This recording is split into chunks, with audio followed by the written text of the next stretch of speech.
Grand Rising Solution Seekers. I want to talk a little bit about depression. I don't know if anxiety is going to intertwine in this, but I'm just kind of going with the flow, freestyling like I always do. But, I'm just sitting here thinking, and it's like I started asking myself the why. Like, why did I start my spiritual journey, and what motivated me to really, go hard on healing?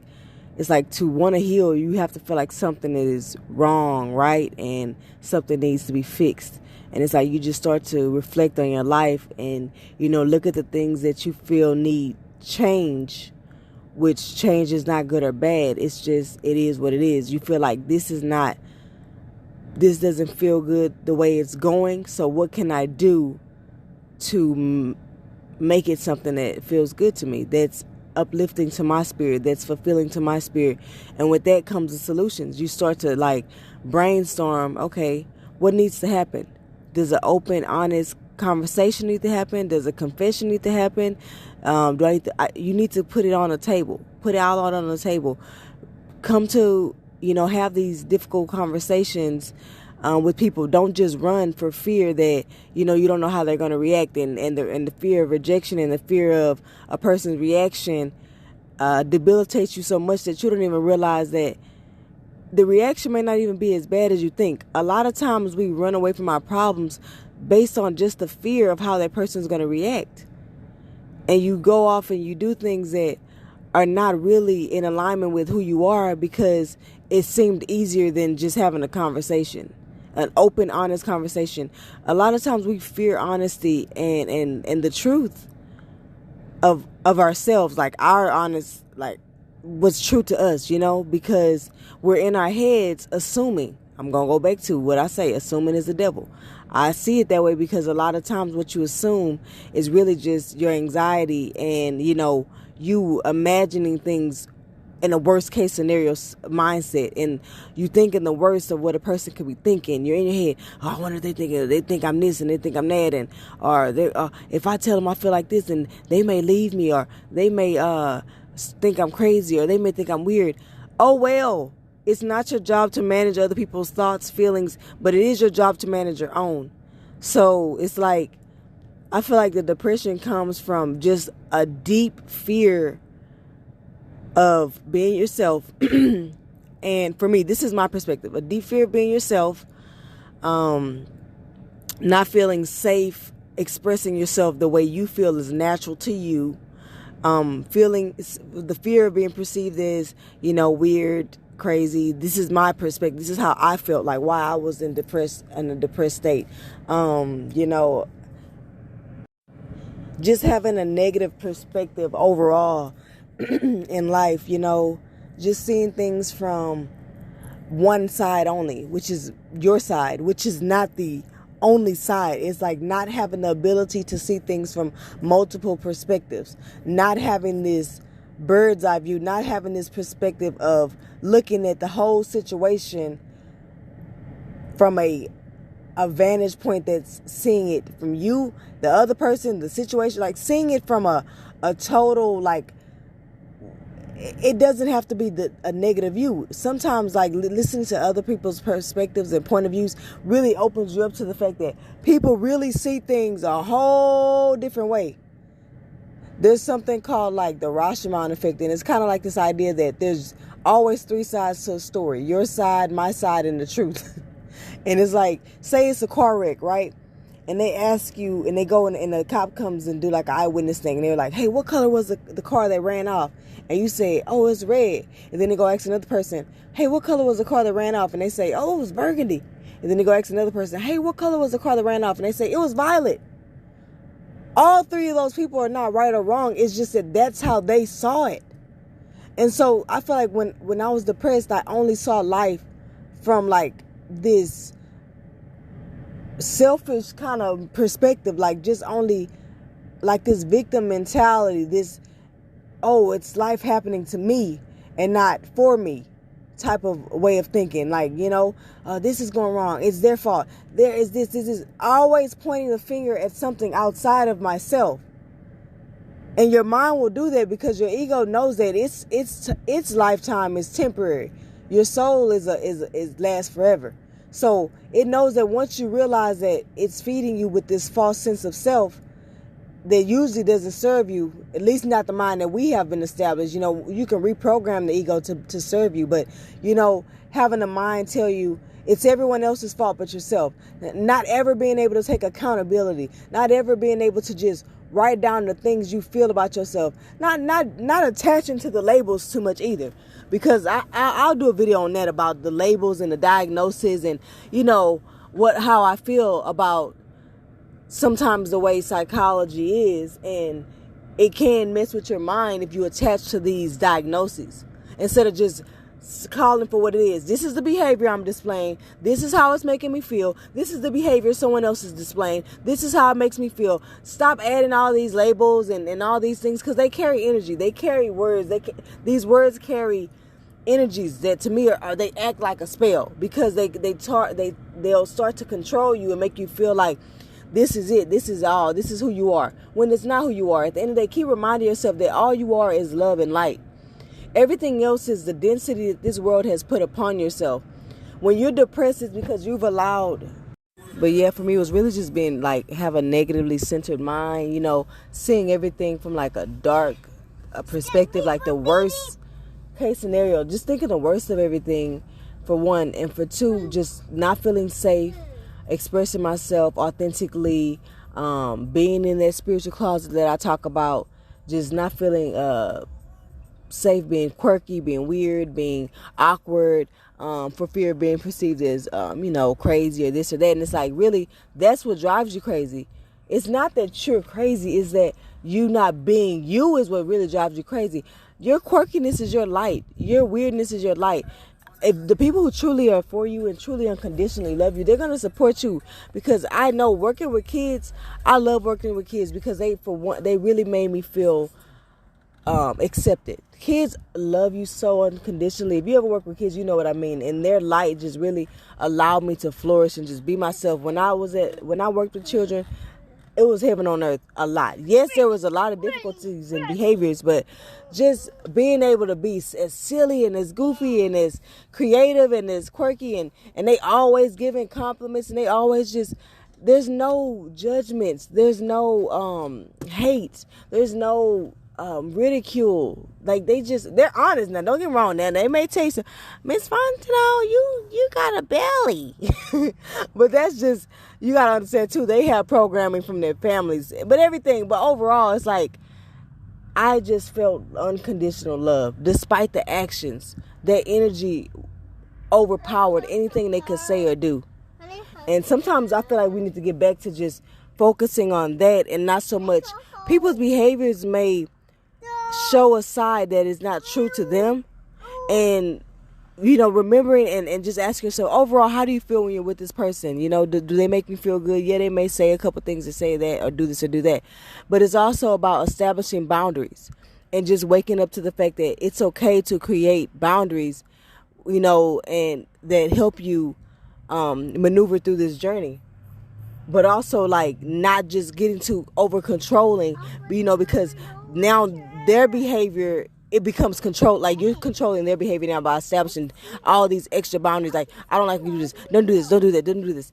If you cannot adjust to who they are as well, you need to remove yourself from their life, because you can be putting them in a box, dimming their light, sending them into depression. You know what I'm saying? Like, be mindful of your actions as well as the actions of others. A lot of times that's the lack of accountability that I was talking about. So, you know, I just want to say, like, with the depression, one of the solutions is basically just creating a safe space for you to feel free being yourself, and just releasing the fears that we all have quirks in.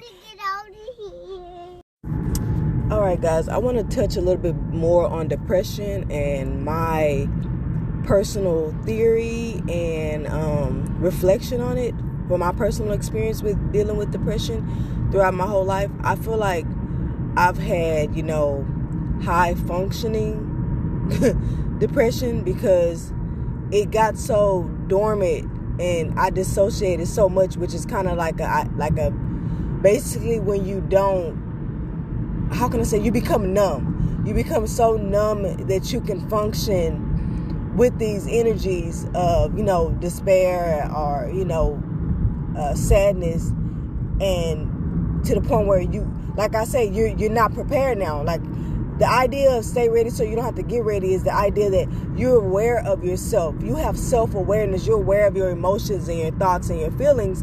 That way you can control them and they don't control you. That way you're more responsive instead of reactive. And that way you're more conscious of your actions. But so with this dissociation, you kind of like, you may not make good eye contact with people. You may do the awkward hugs. You may feel uncomfortable around certain people. And it's like, you're not really, you're checking out of your own reality, your own life around you, because you don't really know how to deal with the wounds that you may carry with you in your subconscious and your conscious, wherever, you know what I'm saying? Like in your heart and your feelings and your emotions. And so I feel like, for one, when it comes to therapy, I feel that we need to start. I know everything is not about race, but until we start really making headway in healing, there needs to be concentration on the fact that Black people have different things programmed in their subconscious that maybe a white person, or maybe an Asian person, or maybe a Hispanic person, or, you know what I'm saying? So it's like the healing is different too. The therapy needs to be different too, because there's a whole different experience in life that we've experienced that they may not have. And so our mind has created different forms of trauma. You know what I mean? We have different wounds. And so those need to be treated differently. Like, you can't use alcohol on every wound, right? So it's the same thing. Like, you can't use the same therapy method on every trauma, because every trauma is different. And so it needs to be more personable. And I feel like the racial experience is important and should be taken into account, especially with all of the, oppression and institutionalized racism and, systematic racism, all these things. We have different effects. And even within the Black community, there needs to be a breakdown within that.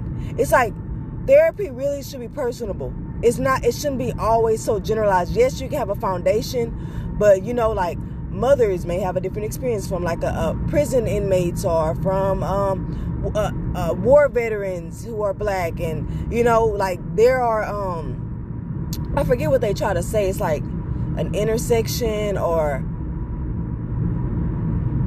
it's where basically there are different aspects to who you are.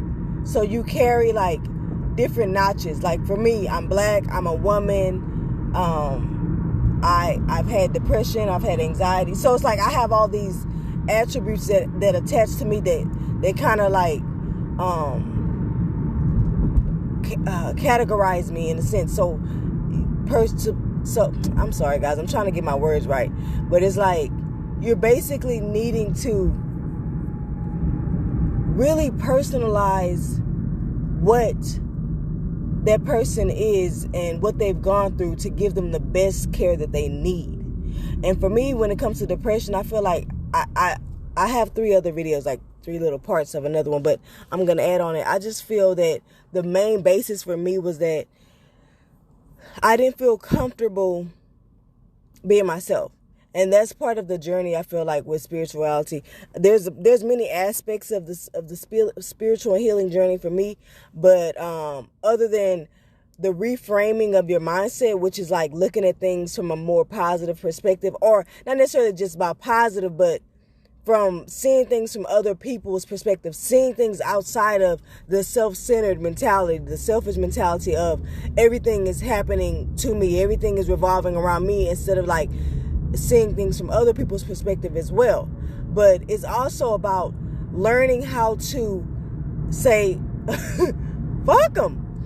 All the haters, all the judgmental people, all the fears in your mind, all the judgmental people in your mind, because a lot of times we assume that these people are being judgmental or hating, but we don't really know. Unless they've specifically said to you, I'm hating on you, I'm being judgmental to you. Sometimes it's all in your head. And what you really need to do is like release and stop blaming, because the ego wants to blame an outsider instead of making you look within and know that that's your own mind that has these insecurities, that have these fears of being judged, that we all are a little quirky, weird, whatever you want to say, crazy. We all have these little quirks, and I don't care what nobody say. Behind closed doors, when you by yourself or when you with that person you're really, really comfortable with, you got weird things you do. And honestly, I started back watching a show that I really love, Insecure. Whoo, boy, y'all need to get on it. I know it's about to end, but man, it's so many gems and everything, for one. But I just been getting so many, like, gems, and it's so real. Like, I love how Issa Rae, I feel like that's her real name, but sorry if it's not. But I love how her take on life, you know, and her bringing like this awareness to Black culture, and not just being one way. You know what I'm saying? It's just like showing us in our multifacetedness. But yeah, just how it's hard to be us sometimes. How it's hard to be the awkward Black girl, or the quirky Black guy, or the artsy Black, person, and just or the hood person, or the gangster, or everything, because we're constantly being judged in the media in every aspect. It's like, this is why so much of the Black person is shadowed, because the society we live in has shadowed it. But the thing is, we have to take away that shadow, and the way you dispel that shadow is through pride. Have pride in yourself. Have pride in who you are. Say F them. I'm for real. Like, you gotta say F whatever, these people, even if it's not people, just in general, even if it's in your head, you know what I'm saying? Like, that's how you have to walk through life. Because at the end of the day, you have to have fun. It's all right to have a good time. It's all right. Oh, it's all right. I was listening to some Zydeco the other day with my mother-in-law and my boyfriend and my son. We just riding and we having a good time, and we just had such good conversations. And it's like that venting, that spending time with that family, that putting on that music without no judgment. Think about how you feel when you with your people, or when you with that those people who you feel like you're comfortable with and they don't judge you. We need to all start cultivating a tribe that doesn't, that takes us for who we are. It's not about changing who you are, or changing your life, or changing your tribe. It's about seeing them for who they are and accepting who they are, and just focusing on the energy you receive. Do you receive love?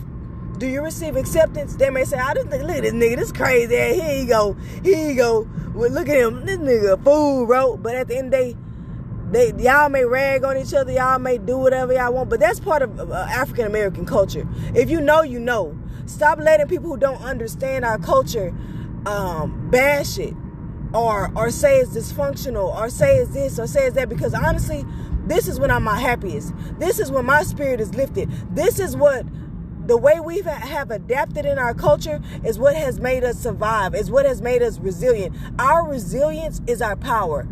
Our ability to make the best out of nothing, out of the worst situations, make something out of nothing. That is our superpower. And I'm sorry, white folks, and it's not a racist thing, but they want that. Like, they want to learn. Continue on Cypress Creek Parkway Farm to Market 1960 Road East.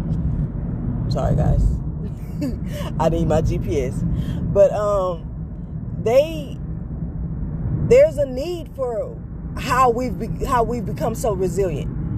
And I don't necessarily want to say Cypress Creek Parkway.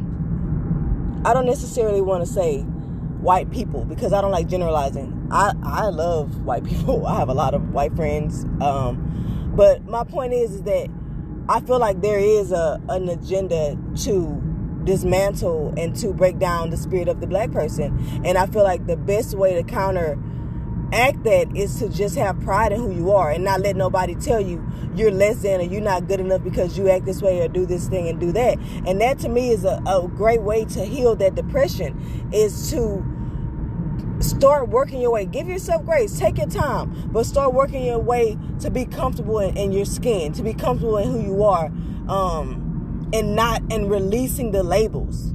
This kind of goes with my other video about not letting people define you. But a lot of my depression was that I always felt that people thought I was just crazy or weird or awkward, but I'm like, yeah, maybe they do, but at the end of the day, they love it. They want to be there. They want to be comfortable in that. I'm an inspiration. they saying that crazy, but low key they want it too.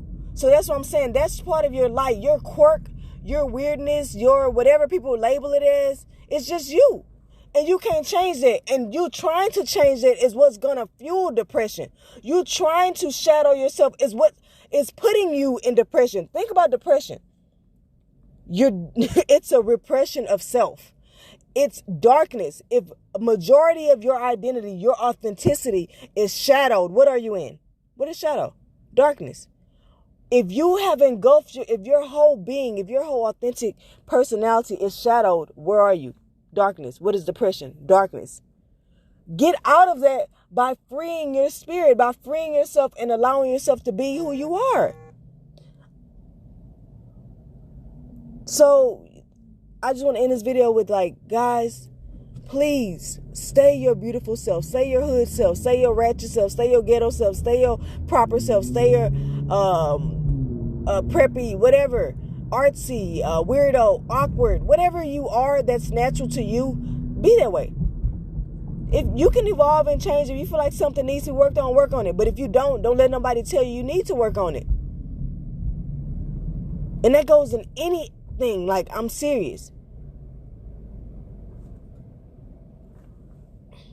Simple as that. But as always, someone who cares, a spiritual activist, peace, love, light, and healing energies. Be open to receiving it. I love you guys. Keep God first. Peace out. Depression is literally the inability to see that your life isn't that bad, that you can change the way you perceive your life and start to actually appreciate and have gratitude for the blessings and not necessarily so negatively centered or focused. Start focusing on the positive things in your life and dispel all the illusions that you have been conditioned and programmed with. That's just a quick little reflection I just had. All right, y'all. So today I want to just kind of share a story and talk about stress management and stress, especially for Black people, especially in this time right now that we're in, with the whole whatever pandemic and whatnot. But so let's see, how did the story go? What happened? So I went running. If you listen to my Monday morning motivational episode, then you'll know that I went running, and then after that, I do sometimes get headaches when I run in the heat, and haven't run for a while, a week or so. But the headache I get migraines, but this one was exceptionally intense. And they're always intense, but it was even more intense than usual. And it didn't seem like the source was something usually I feel like there are many triggers for my migraines, but usually I feel like it'll be either heat or dehydration or overworking. Is my body trying to tell me you need to chill out, just calm down? Because migraines are really the only thing that put me out. Everything else I kind of can muster through and still do what I got to do. But when I have a migraine, I can't drive, I can't clean, I barely can even maintain, my son. So I have to have thank God my husband will be around or something like that. But this one, it was more I started realizing dang, it's this tension that I've been having in my shoulder for over almost a year, since I've been saying I need a massage since last year before my birthday. My birthday's in November, so even before that I was saying I'm gonna get a massage in November. That year passed, didn't do it. I've been saying it all this year. I still haven't gotten it. And then, so it was just so debilitating, this migraine. I ended up going to the ER the next day, even though it kind of had went down. But that whole night, I really couldn't even sleep. It was just horrible. But so I went, and they just okay, we'll give you this pain medicine and what else? Muscle relaxer. And so I was like, okay, that's not going to solve the problem. That's just like a Band-Aid, which I already kind of expected. But I thought they were going to, refer me to some kind of physical therapy or something. They're like, well, it's probably because you were dehydrated or you haven't ran in a while and the muscle spasm. I'm like, that could be it. but that's still not gonna solve the problem. I need this pain to go away. I have like no range of motion. So I decided to go to the to get a deep tissue massage, because it was really like necessary, like for me. It was like excruciating. So I did that, and when I tell you that knot had grown, like this is, I feel like a knot that has been there my whole life. It's like 30 something years of stress that built up into these knots that are in like my trapezes, or like the shoulder muscles. And oh my gosh, like it wore the therapist out, like the masseuse out. They had to go out several times and for a break because that's how bad that, like, my body was so tense, and neck and shoulders and all that triggered the headache, because it's all interconnected. And that just kind of just shows you too, like, how interconnected the whole body is, and just life in general. But so that made me feel like a lot better.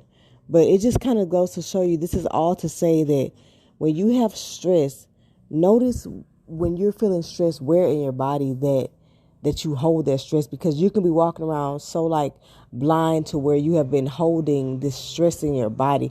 And this is why they say like trauma and all these things are housed in your body. And so when you're carrying it, it sends signal to your brain. And this is when the thoughts come up, and then the thoughts communicate back to the body. And this is where you feel like you're always in this fight or flight, constantly this survival mode. You know, you're not ever able to rest and digest, or relax, in other words. So yeah, I was just trying to rub this little knot, and it made like my body's like, okay, spirit, you finna go, you finna have this headache forever, or you finna go get it done, taken care of, or whatever. So yeah, just whenever you're feeling stressed, kind of notice where you're holding that stress. Like, is it in your shoulders? Is it in your back? And, part of, self-love is self-care, and you need to maintain that as well. I know for a lot of us, we didn't really grow up knowing about going to get massages or doing these types of things. And for me, that was like my first massage ever. So it was something new to me, professional wise, whatever. But it was something new to me to do, and it was very necessary. And it's something that I do want to incorporate in my daily, not daily, but like, monthly, or, every so often, like self-care regimen. So these are just things I want you to contemplate, because we are in stressful times, and a lot of times we just go through life and not even being consciously aware of the things that's going on within our body. And the more and more I become, how can I say, not analytical, but the more and more I like just analyze and pay attention to my body and get more into my body, I notice the things that it needs. And that's part of the spirit as well. Your spirit is communicating through your body. Your body is your oracle. So yeah, just kind of maintaining. There are a lot of things that you could do to manage your stress, and I'm working on a video right now to kind of add on top of making the mundane things have meaning, because they can serve a purpose of stress management. And so yeah, but yeah, basically try to do like, how can I say, yeah, just being mindful of that, guys. So be mindful, do some self-care, make sure you're staying aware of your body and its needs, and take care of that vessel, because it's important. Your body is important. But that's all I want to say. I want to do just a quick thing about that, share that, and kind of keep you guys aware, and stay, how can I say, continue to maintain your stress and deal with those issues that you may be having.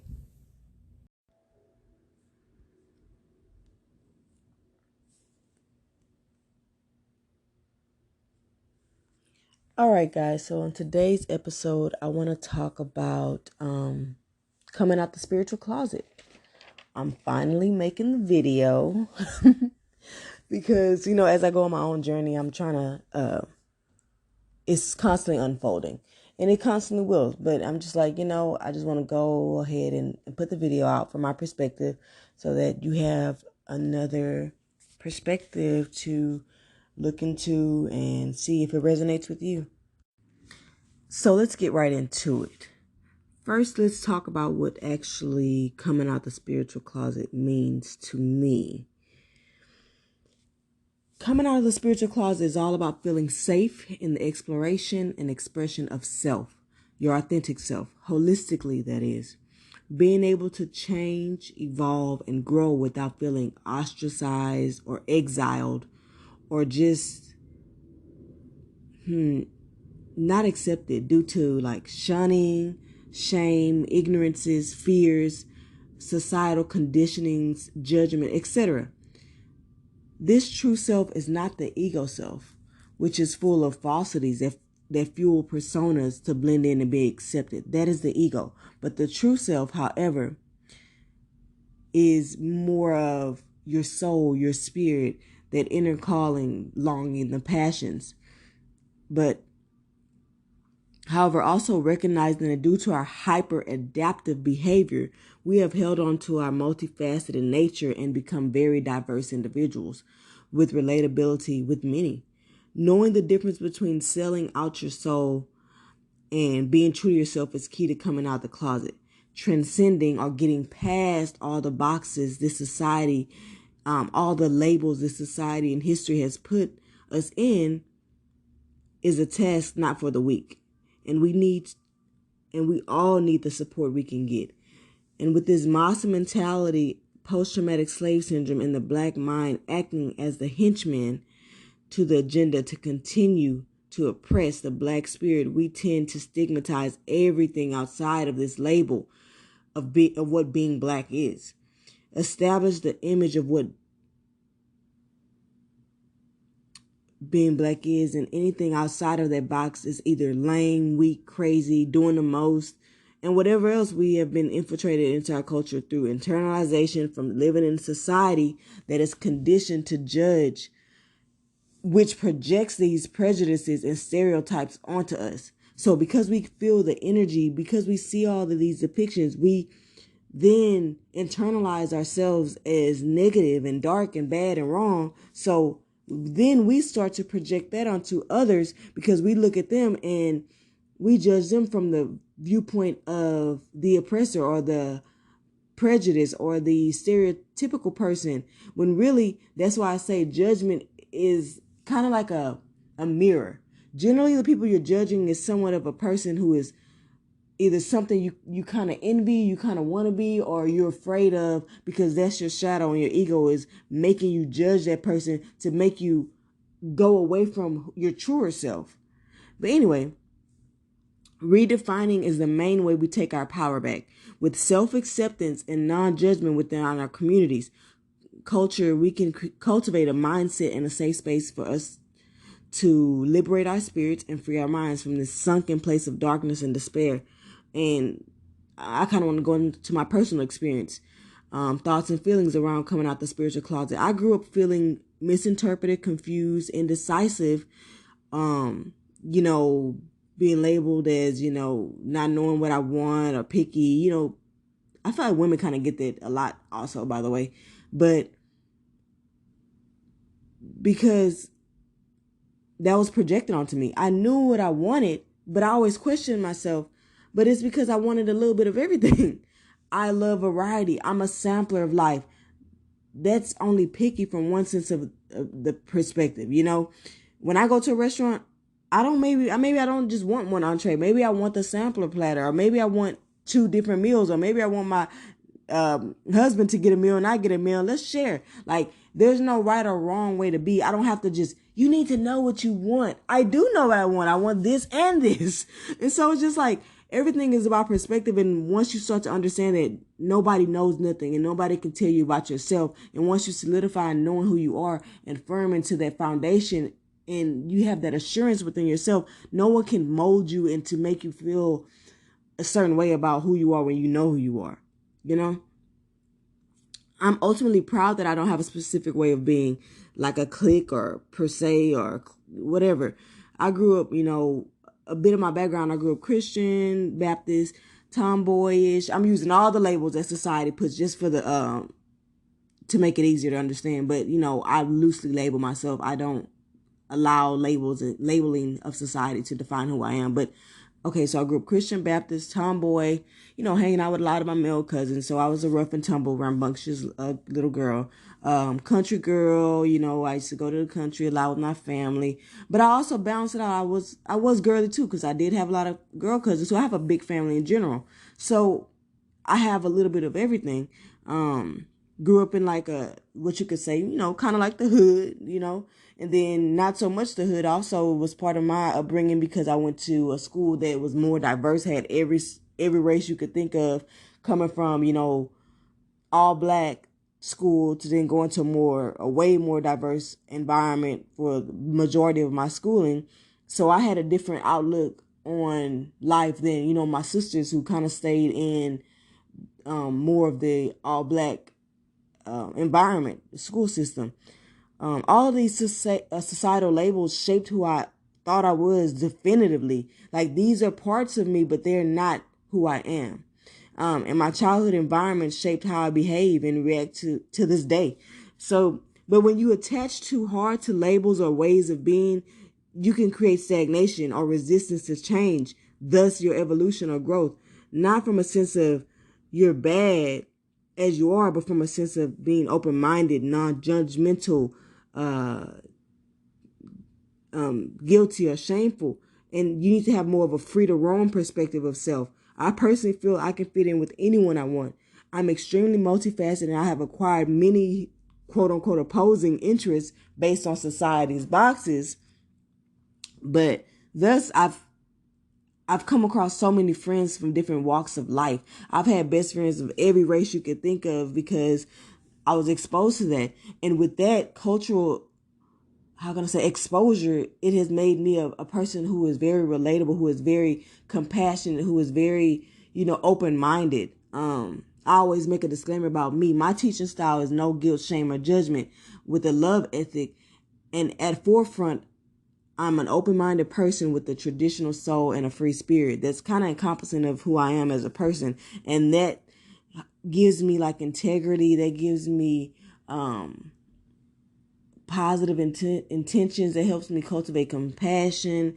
It's just something that helps keep me grounded and knowing that I'm doing God's work for me. But yeah, I've acquired friends from all walks of nature and nurture. All my psych nerds will understand that one. But people self-sabotage their souls and spirits when they try to be somebody they're not to be accepted, or they solidify themselves in an identity that has been like predestined or predetermined for them, or one that they like but isn't all they're passionate about. You don't have to be one way. You don't have to put yourself in one box. You can be in multiple boxes. But you also can choose. I mean, if you're good with just being one way, that's fine. It's all about the freedom and that power, that personal power that you have, that no one has to govern you and who you are and how you show up in the world. Just because you're good at something doesn't mean you love it. A lot of times we haven't even questioned that, oh, maybe I became a doctor because my parents always told me this was a credible or just a reputable, whatever great type of career, never knowing that I really just wanted to be a artist, or I wanted to go and travel the world for a while and do this and do that. But we have these ideas of what we have to be, so we attach to those and never question it. And that's what the awakening process is. But I'm going to do a whole separate video on that. But just that consciousness to knowing that you do have choices, and coming out of the spiritual closet is an extension of spiritual awakening. It goes hand in hand. There are many aspects of coming out the spiritual closet for me. But, I kind of do my breakdown. And the first thing I start off with, after my story and personal experience, is the root, which is the inner child and the ancestral theories. So let's get into it. From the moment of enslavement, our psyches have been manipulated and beaten into submission. Our spirits have been depleted of all signs of life, light, all in the name of superiority, domination, greed, and control.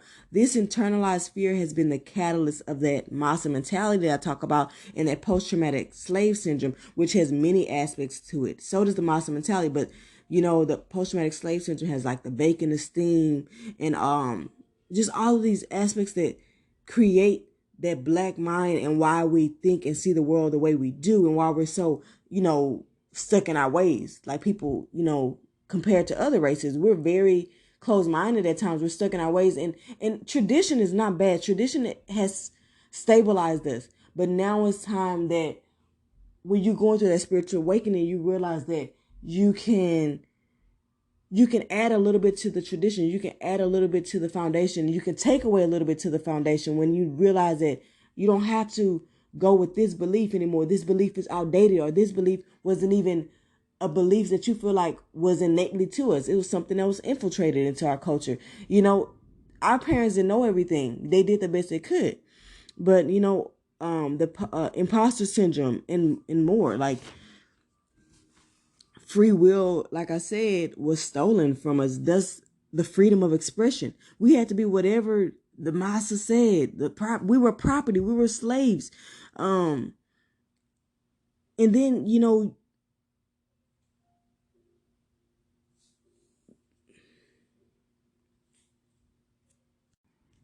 but yeah, so we felt that we had to be whatever they told us to be to be safe.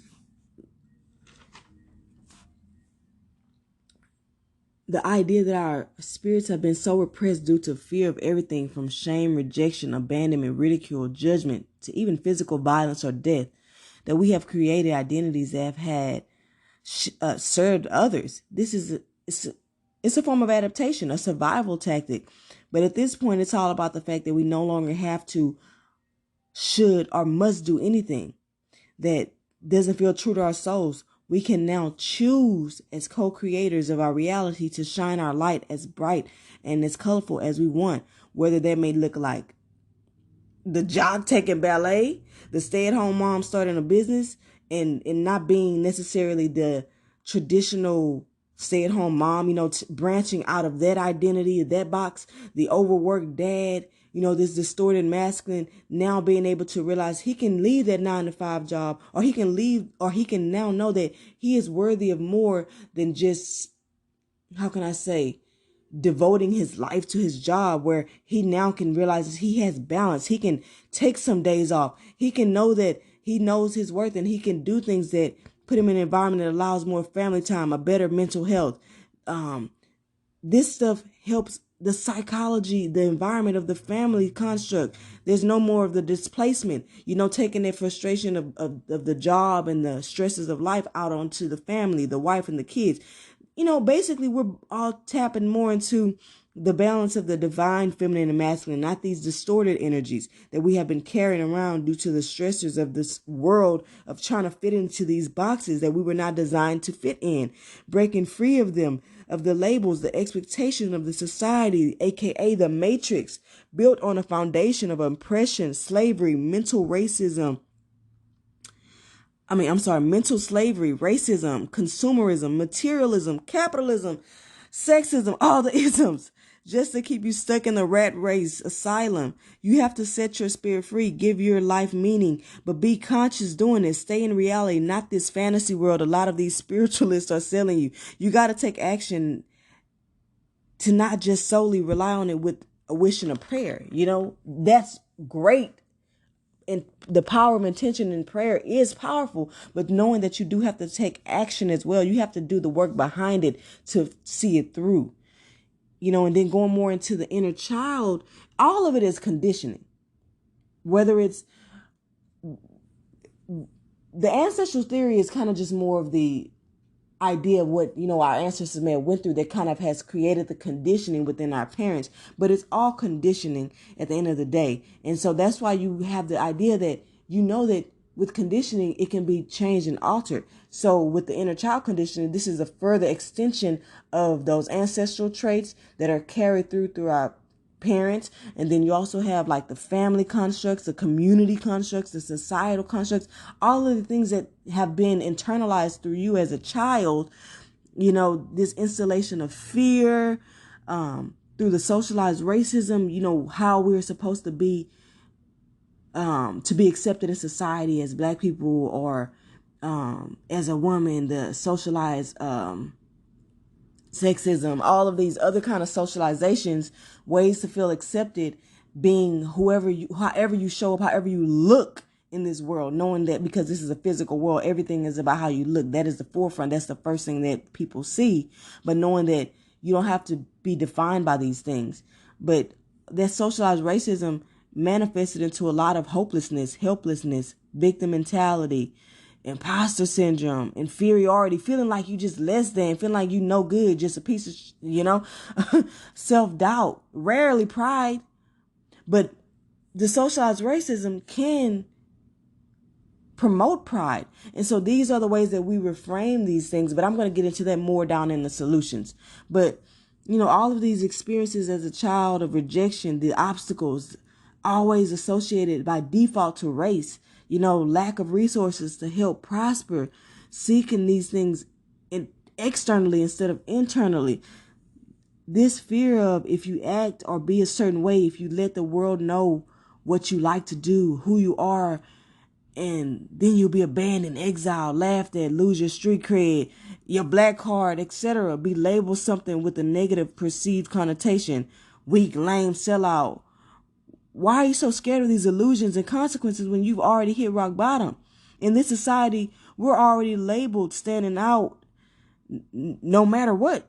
So why are we still trying to blend in, watering ourselves down, dimming our lights to be accepted in the system of Eurocentric standards based off of falsities and foundations of superiority and elitism with no substance? These ideals are prejudice and have no, like I said, substance outside of the mind.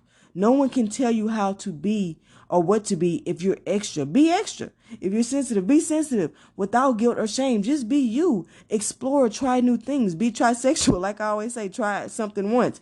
That's what this life is about. You're not here to just stay stuck and feel like nothing's going right for me, but I just got to keep doing it the same way. No, that's the definition of insanity. Doing the same thing over and over, expecting a different result.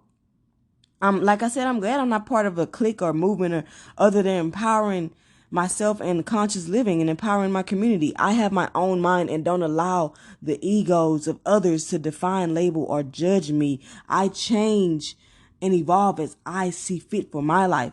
Taboo to you, fulfilling to me. And that's how you have to have that mindset, knowing that you have the power to be who you want to be. And it doesn't have to be defined by what everyone else tells you. You have to transcend the ego, the mind, the Massa Mentality to free your soul, spirit, and heart.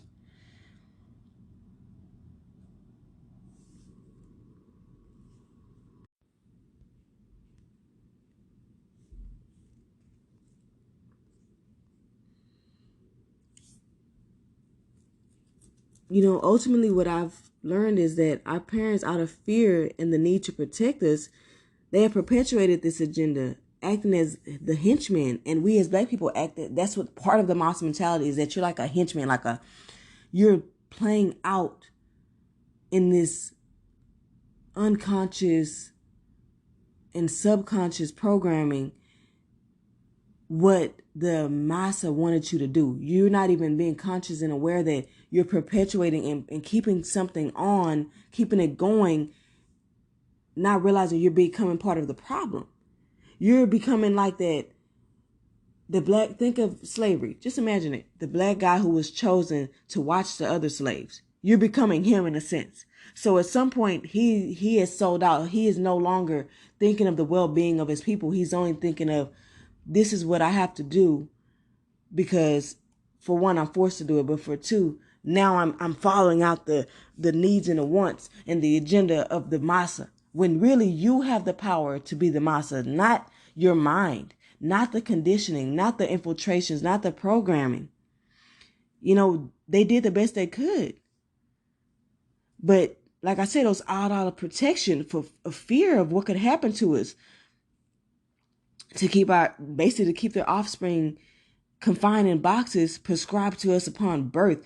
They didn't even realize what they were doing because, they thinking this is years of seeing depictions of our people being killed and hurt and tortured and whatever. All of the stories and the narratives fuel us with fear, but we are safe.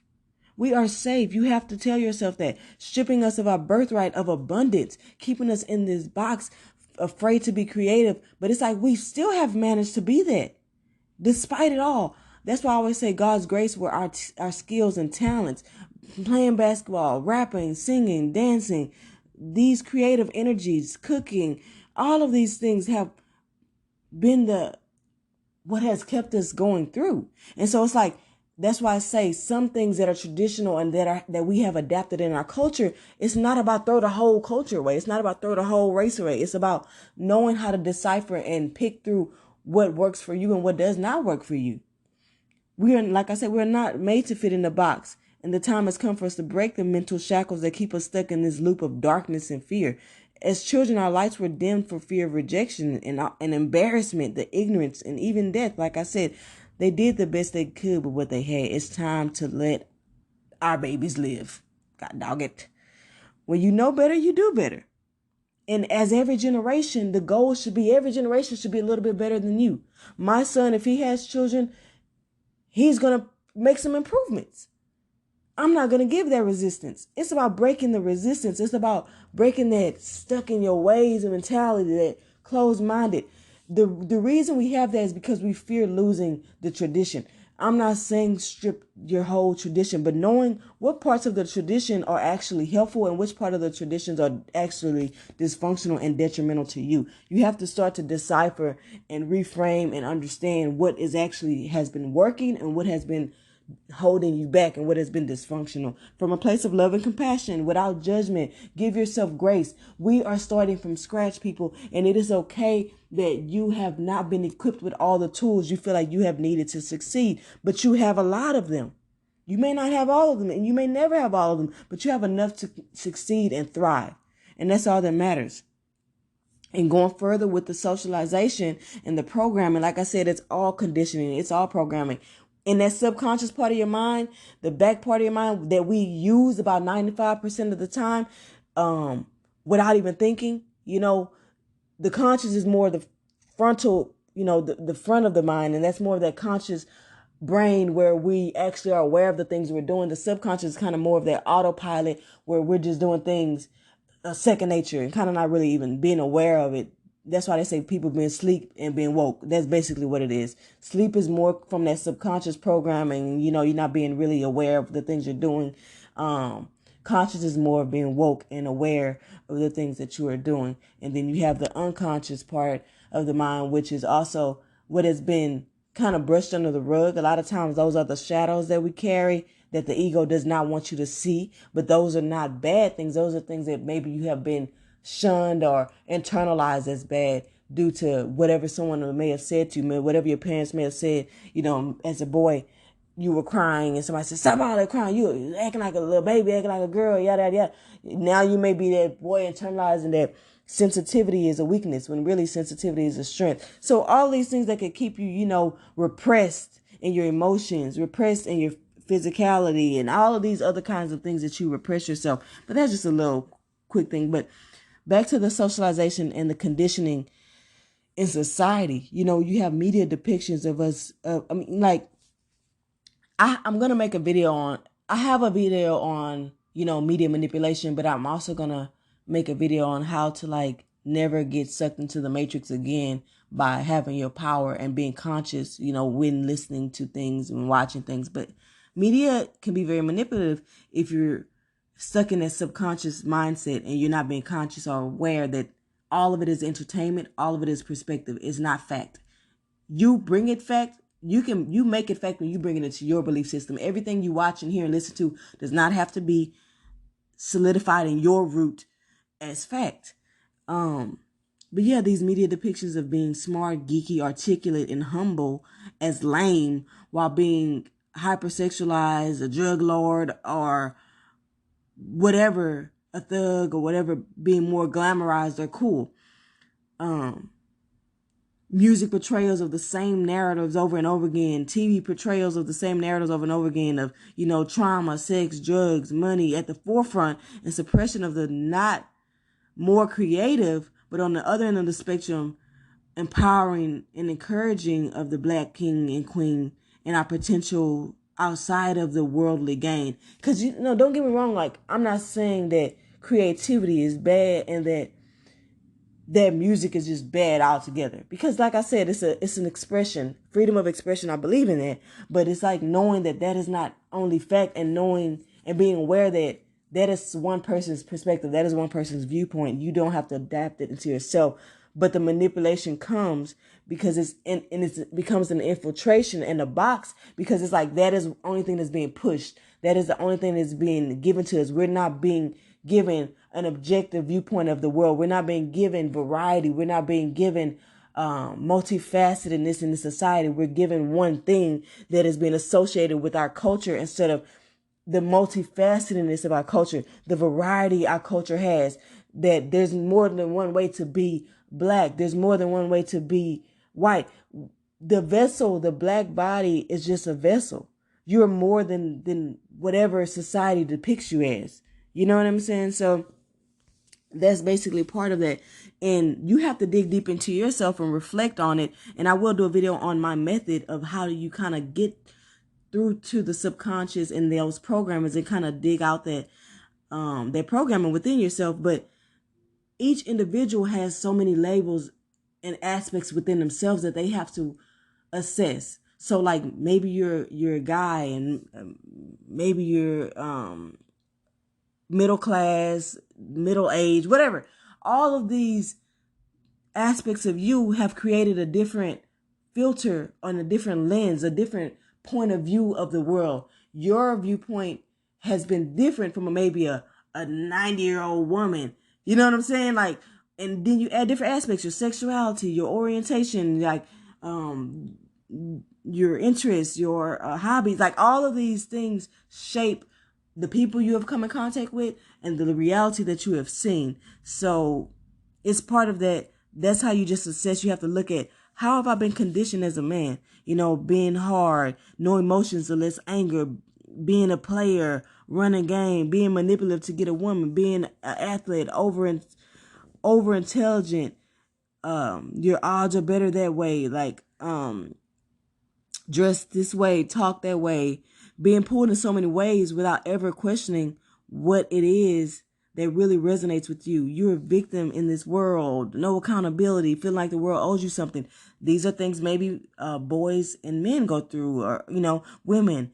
Don't be rambunctious, don't be tomboy or whatever. Be sweet, be tame, be modest, conservative, shy, humble. Stop crying, you talk too much.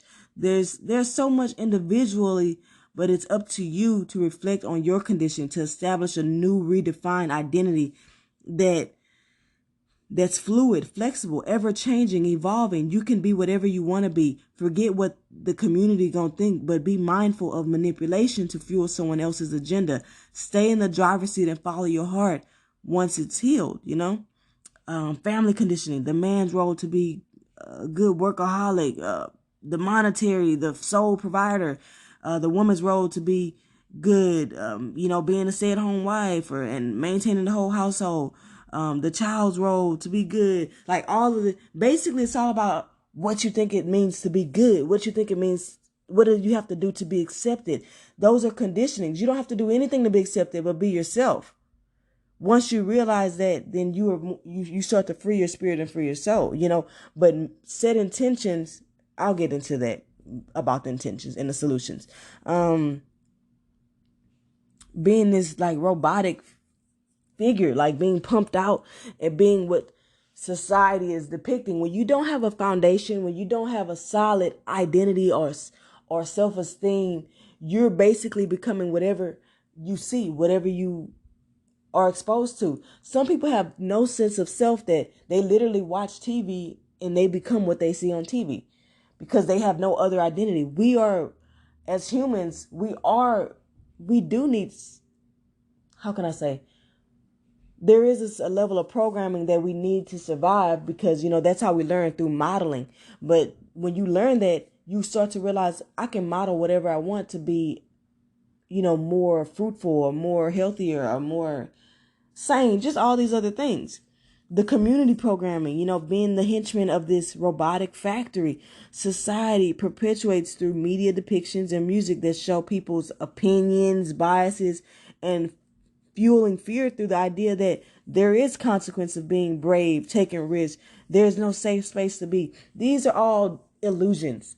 You have to know that you are safe. You have to constantly tell yourself that I am safe. I am divinely guided and protected. Knowing that, yeah, this world is full of unknowns and uncertainties. But when you have a strong faith in God and when you know that you are protected and nothing can hurt you and no energy is more powerful than you good. Like I always say, a foundation in faith can't fail. And so I'm not pushing any religion or any modality on you or anything. I'm giving you your own personal power, allowing you to know that you can choose and just telling you that what has worked for me. Find what any kind of channel you want, because there is socialized spirituality as well. Feeling like what we have to do to be spiritual and like being stuck in a way of this is what I have to be because, I was Christian, so I only can do this, this, and this. No, for one, religion does not own spirituality. Spirituality is something that's from within in your own personal relationship with God, for me. Or, people may say the universe, or people may say source, or people may say creator. I choose to refer to my higher power as God. That's my own belief. But I'm disclaiming that so that you know that I'm not pushing it onto you. So just having an understanding that you can choose multiple channels to get to God. You can pray, you can meditate, you can dance, you can sing, you can do whatever you want. Whatever aligns you with your spirit, with your higher self, that's what you want to do. Do it. That's part of that coming out of the box. Like I said, that's why I said there's many aspects to coming out of the spiritual closet, because it's not just about who you show up as. It could be spiritually how you show up. It can be, career-wise how you show up. There's so many ways to come out of the spiritual box. It can be parenting, how you have no longer, in the community, you may feel like this is how we parent. But now you may feel like I don't want to parent that way, or I've never wanted to parent that way. And so now you start making changes, or now you start cooking this way, or now you want to be vegan. Maybe that's not accepted, and you get all these projections and all these people's putting their 2 cents in that you ain't asked for. You ain't gonna get healthy with just eating all that. Everybody has an opinion, and they don't even realize that their opinion is coming from their conditioning. So you're conscious. You can't let other people's programming be projected onto you. You can't let that control you. Do what works for you and stop letting other people tell you how to be. Point blank, period. But let's get down to some of the solutions. Like I said, it's all about transcending the Massa Mentality, the post-traumatic slave syndrome, the African American stigmas, keeping true to who you are or how you are, but not identifying with the stigma of negative connotations. Like you can be hood and have that hood quality of yourself, whatever people may say is hood. So it's hard to explain this because I'm trying to detach the labeling while also I have to use the labeling to describe it. So we all know what people deem as hood. So if that's what you are, if that's what you've been raised in, that's how that's how you talk. You be like, hey, bro, what's up, my nigga? Like, that's how you want to talk. That's how you grew up. Be that way. But knowing that is just a way that you talk. That is just a way that you dress. That is just a way that you may wear your hair. You may like bright colors. You may like long nails or rhinestones. You may like hoop earrings. You may like looking like the girls off of Baps. That don't got nothing to do with your heart. They don't have nothing to do with your character. They don't have nothing to do with anything. So that's what I mean when I say detaching from the connotations, the negative connotations. So somebody may say, oh, that's an ignorant person. That's a ghetto person. That's a ratchet female. That's a hood, hood female in a negative sense, in a negative context. So you can be yourself and knowing and love yourself, cultivate that self-love without attaching to what society, people who don't even understand our culture, label you as. You don't have to be ignorant just because you look a certain way. That's why I say that has no relation to who you are as a person.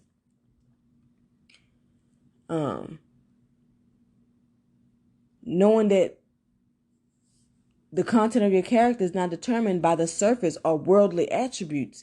But, this world is very superficial. So that can, it can get cloudy sometimes.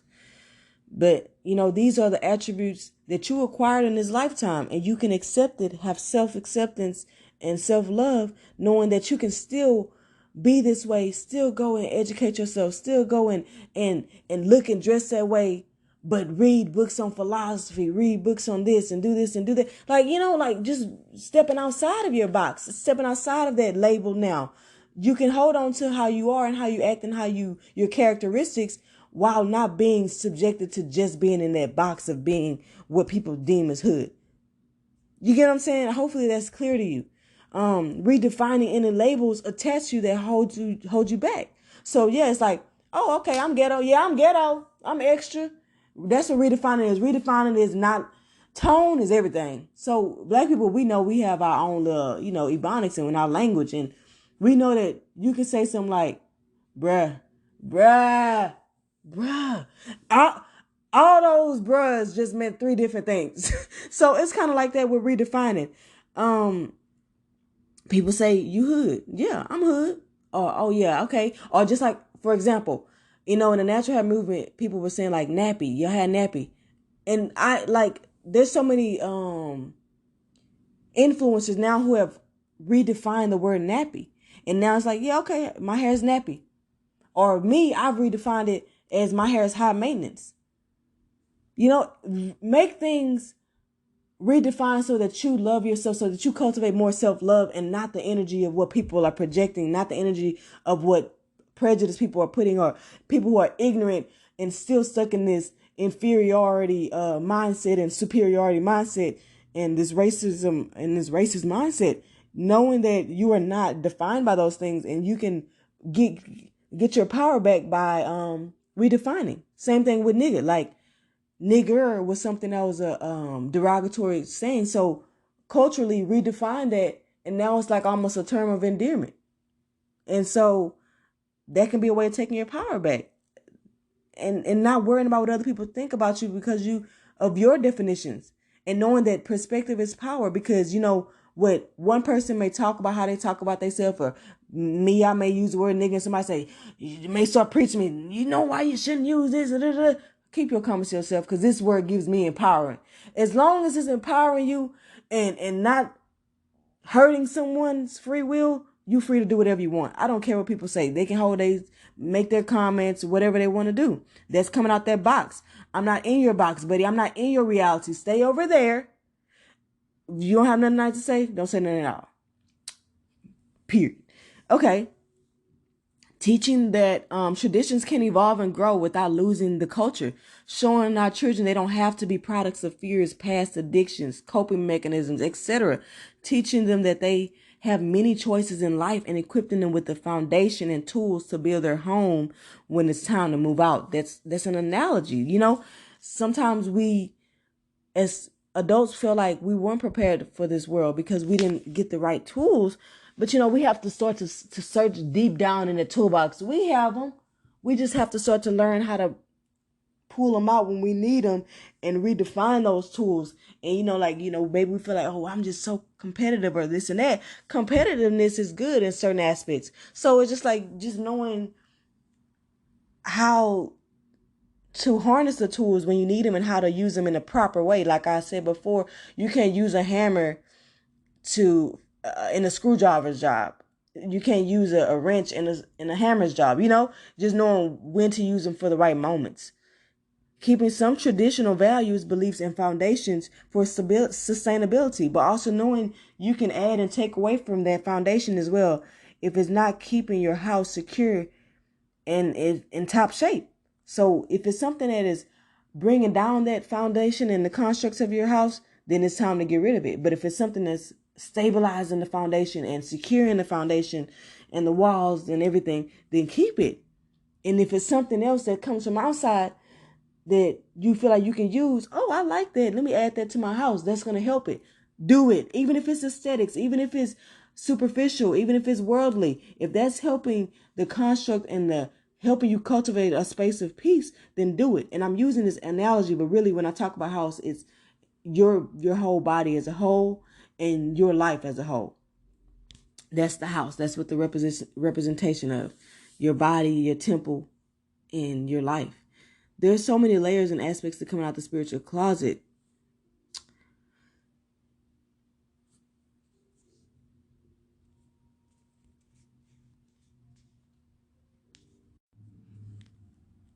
But like I said, set intentions, a prayer to heal yourself with ease and grace, to release the ancestral and intergenerational traumas, that have been passed down, to release the societal and community and familial traits and conditions that no longer serve you with ease and grace. Don't try to do everything at once.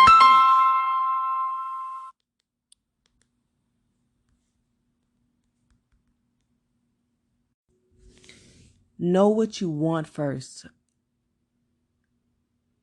and have that understanding. I talk about that as well. I think in the foundation of spirituality, I have a video. You can listen to that to kind of understand like setting like pure intentions and not getting so sucked into the ego stuff and, following the trends of what people are saying spirituality is and has to be to gain ascension and all these other kinds of things. People putting their religious practices or spiritual practices and beliefs onto you as an end all be all. There's no end all be all. There's no one way you have to be to gain spiritual enlightenment or spiritual liberation, But yeah, balancing and redefining your life roles is going to be key. Moderation is going to be key. There's so many things that are basic foundations of spirituality for me in coming out that closet in the healing process. But the roles within your family, career, sexuality, sexual, emotional, psychological, physical, spiritual dynamics for you. No one else can define you. I have a video on that. Think of all the dynamics in your life. Release fears. I'm going to always say a lot of these things a lot because you need to drill them in your head. Release fears of judgment. Who cares what people think? And a lot of times what we think people are thinking, it's an assumption. I always say assuming is the devil. They want that freedom just like you. Help them see. Set them free by being the example, the pioneer, the trailblazer. Shine your light into their shadow so they can integrate them into their lives. Shadow integration is kind of encompassing of coming out the spiritual closet. It's the idea that what you once deemed bad, wrong, and negative, you reframe through your perspective shift to see the light in it. That's the transmutation. That's the alchemy. You bring it into your light and your life and your sense of self, knowing that everything's not all bad. Everything that, you were told, oh, you're a girl, you shouldn't dress this way or you shouldn't act this way. That's too rough for a girl. No, I want to be this way, then let me be this way. So that was once a shadow. Now you look at it like, it's not so bad. Okay, I like to be this way. That don't mean nothing. Like I'm still, securing who I am as a person. Releasing the guilt and the shame. The inner child wounds in society play a toll. Remember, hurt people. And you don't have to be a product of unresolved trauma. Have compassion and understanding. Try to empathize with the humans who are trying their best to be adults, even though they're just wounded children with their own baggage of their own. No need to feel guilty or embarrassed for taking control over your life and trying to find solutions to cultivate the life of your dreams. Chase your purpose and passion, not the paper. It will come. Appreciate and show gratitude for all the vessels and channels that help you along on your journey.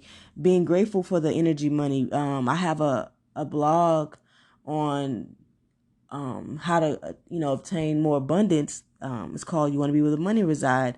If you follow the link to my website, you can see that as well. Cultivating a safe space in a circle. You need to be around people with like-minded people. Of course, you don't want to get so stuck in it because then you'll kind of box yourself in and it's hard to find. But the space is not necessarily, everybody drives Jeeps, so this is my clique. It's more of my friends all understand and accept me for who I am and don't make me feel conformed to be a certain way.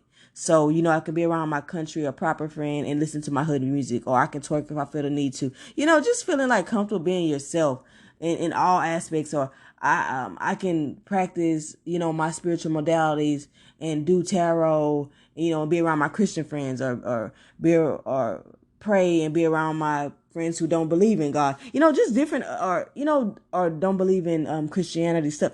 Just being free to be yourself.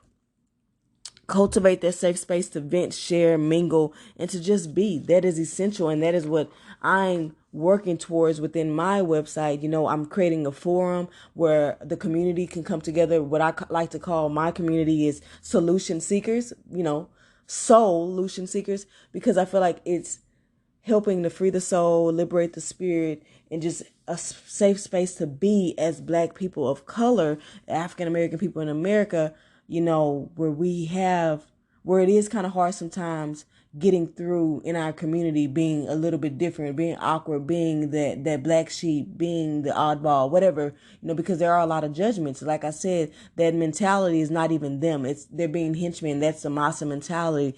That's that, they're not even in control of their thought processes. That is conditioning in their mindset. That is that stuck in old ways mindset. It's not a reflection of who you are. You know who you are in your heart, and that's all that matters. Try new hobbies, food, realize no one knows anything, and that's not to scare you, but it's just more like take everything with a grain of salt. Everything's suggestive, and you can choose to have autonomy, personal power, self-trust, and faith. Be trisexual. Once again, try anything once, not anything, but you know what I'm saying? Be a little more flexible, fluid. Be self-aware of the way your mind has evolved and works. Be aware of your shadows that may have manifested into deviances, addictions, etc. Be aware of your coping mechanisms, the ones that are healthy and the ones not so healthy. But I'm going to make a video, like I said, about staying in the driver's seat, even with unhealthy coping mechanisms. So yeah, and addictions and all of these other things. Basically become a master of self, knowing your inner and outer world. Knowing your inner nor outer world defines you.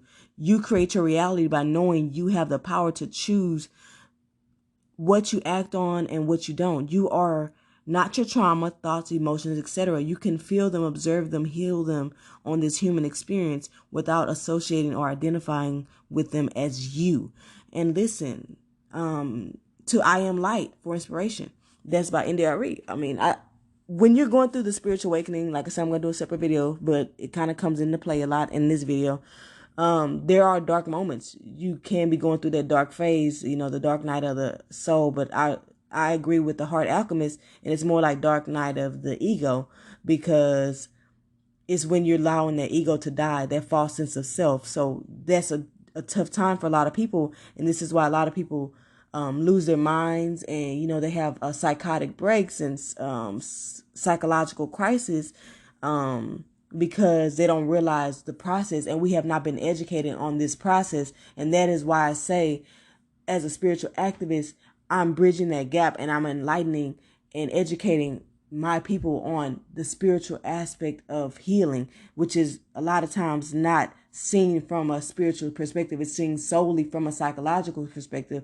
And, another good person to look at is, the holistic psychologist.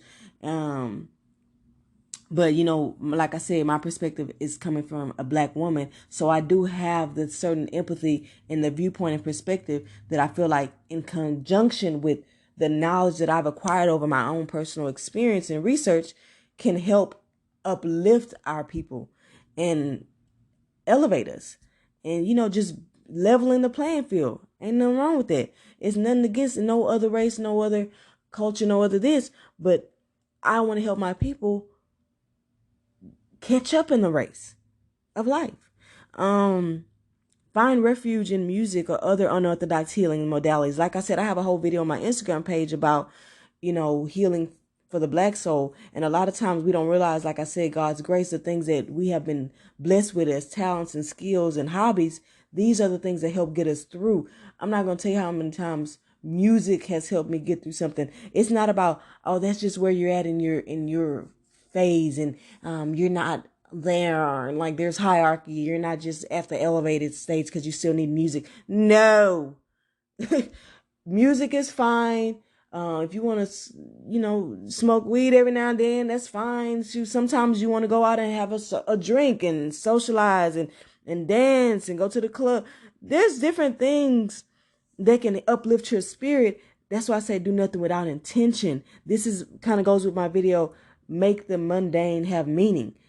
These things, these worldly things can help us on our journey. And I want to teach you how to do that, and without judgment or guilt either, because, I battle with that, because I'm like, oh, well, this is not what the psychologists say. This is not what the therapist says. This is not what they say. This is what has been working for us. This is part of our culture that we should not throw out. And so this is what I say, is that take everything with a grain of salt. Everything does not work with everybody, because our cultural experiences have given us a different perspective in life than other people. So some things can be generalized and healing for all, but some things are unique to our perspective and what we see and how we see life. Have faith. Don't hold too tight to the outcome. As you awaken to the idea that you are free to roam and can be whatever you want to be, you may experience psychic attack as the mental constructs crumble. You may feel paranoid or like other people or are the thoughts in your head. Be aware of your thoughts. The shift, your perspective creates a false reality that usually is an illusion filled with fears and roadblocks. So a lot of times you may start to hear a lot of thoughts, and a lot of people are walking around thinking everything is spirit, because I was one of them. I went through my thing and thinking, you can associate it with the spirit, but you can call them spirit, you can call it thoughts, you can call it energy. At the end of the day, energy is everything. Energy is neither destroyed nor created. It's only transformed. So if your thoughts are a source of energy, you have to look at it in the sense that you don't have to attach it. You just kind of use it to gauge where are you at in your mind, and knowing that you don't have to attach to these thoughts. These are just thoughts. Watch them flow by like clouds in the sky. Help them, let them guide you in a sense to understand like what they're trying to show you. What are they trying to illuminate? And knowing that not all thoughts have to be constantly given attention. Usually only the thoughts that revolve around fear and paranoia and anxiety are the ones that need the most attention. But yeah, I talk about intrusive thoughts as well. Sometimes you don't need to revisit something that you've already gone through. It's just that subconscious programming and those patterns trying to come back up. It's the resistance of the ego. So being mindful, I always say stay ready so you ain't got to get ready. And that's the whole point, is that once you know that, you can be ready to conquer it. And a lot of times I say conquer it with love, knowing that sometimes you're scared, and the inner child is scared, and the mind is scared, and that's where the resistance is coming from. Comfort yourself. Do something that's comforting to you. That is okay. Eat a good meal, cook some food, do something to release that stress, find some good stress management, anger management, and live into the feelings that these thoughts are giving you, and release them, knowing that everything is temporary, anchoring in that. These are the solutions that I use to help me. Let love in, self-love, all of the selves. Listen to my depression solutions video for more insight on these. Redefining, gateway to transformation, the antidote to protection, and confirmation. I don't even know if that really made sense. Release fear of being seen as crazy as you shift your perspective. This is a big one, because I feel like this is something I really went through a lot. Just knowing that, yeah, you may start to look a little awkward to people, but who cares? If you're happy, be you.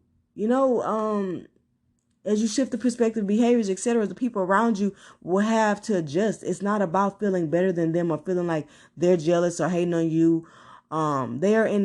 Some are in darkness. Send them love, light, and healing energy. Some are in that subconscious programming, and their egos fear any change, so they may project things onto you, but it's not really them.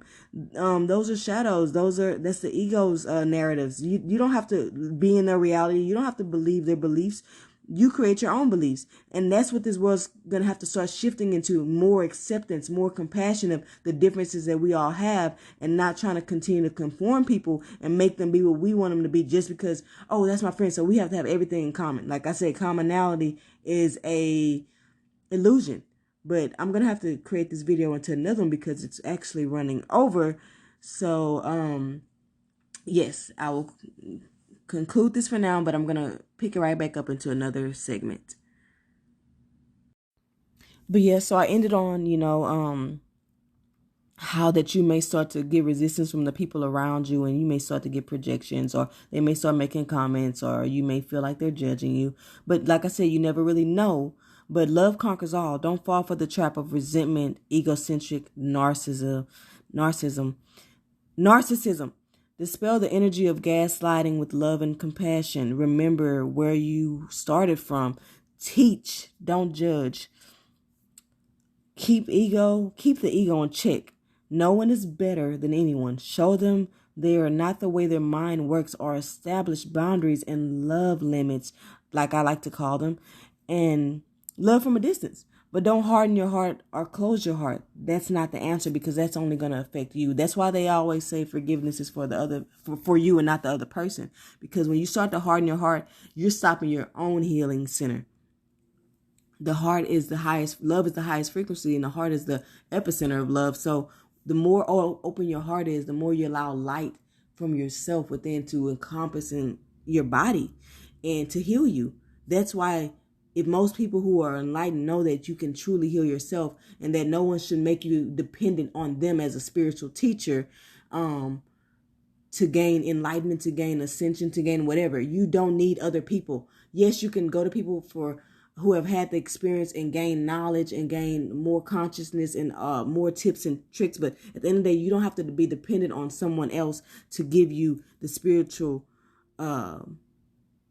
things you need. That can make you susceptible to a lot of energy vampire stuff, even through spiritual teachers, and a lot of spiritual manipulation for people who want you to be sucked into their own agenda and their beliefs for their monetary gain. I have my whole little perspective on how spirituality is being monetized and trending or whatever, because in our community things got to be trendy to be digestible, and that can be harmful to the community and the spirit. Once again, it could be counterproductive, putting us right back in a sunken space. But yeah.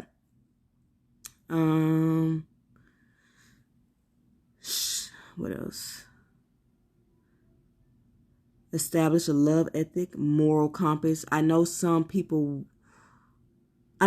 want people to just govern themselves fully, but that's an ideal circumstance way of thinking. Like, at the end of the day, this world is it does have limitations, and I do feel like personally, this is something that I do feel strongly, that we should have a love ethic, that we should have compassion, that we should have a sense of decency as people, and we should be more appreciative of that as well.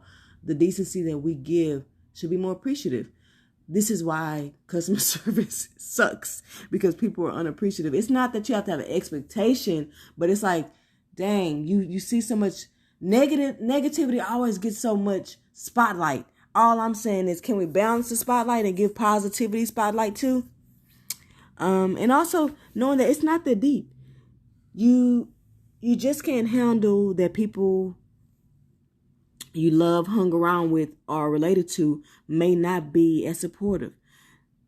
There are multiple solutions for me. I choose to find a middle ground, a place where our differences can meet and coexist without conformity.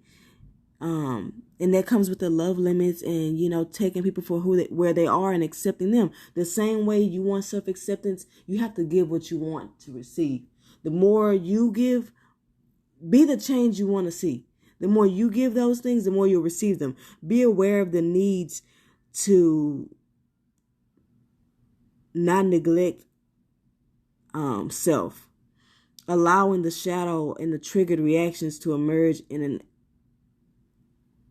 out of control way. So basically, like, when you start neglecting yourself and when you're trying to cultivate self-love, sometimes you may start neglecting yourself. And when you do that, the shadows can emerge, because the shadow a lot of times is your protector too. So the shadow emerges when it feels like you're not doing the things you need to go. And so that's why in an argument, if someone is really running over you, you may pop off and snap and have a trigger reaction. That's because you were not setting a limit. You did not stand up for yourself. So that trigger, that more confident side popped up, or that more fearless side popped up. But the more you stay in the driver's seat and you start to be that fearless person, you can stay in control of all the energies within your body, all the spirits within your body, all of those things within your body, those thoughts and those reactions, because you are now in the driver's seat and you can be like, I got it, guys. Y'all stay in the back seat. I'm going to handle it. I can take care of myself the way I want to. Instead of being in a triggered reaction, now you can be more consciously responsive and more in control of yourself, because you're not staying in the back seat. You're now in the driver's seat of your life. Stay present and at peace through the gateway called fun. A lot of times people don't talk about fun and how important it is. Fun is great for the spirit. That's part of that God's grace too. Going to comedy shows, laughing, dancing, singing, rapping.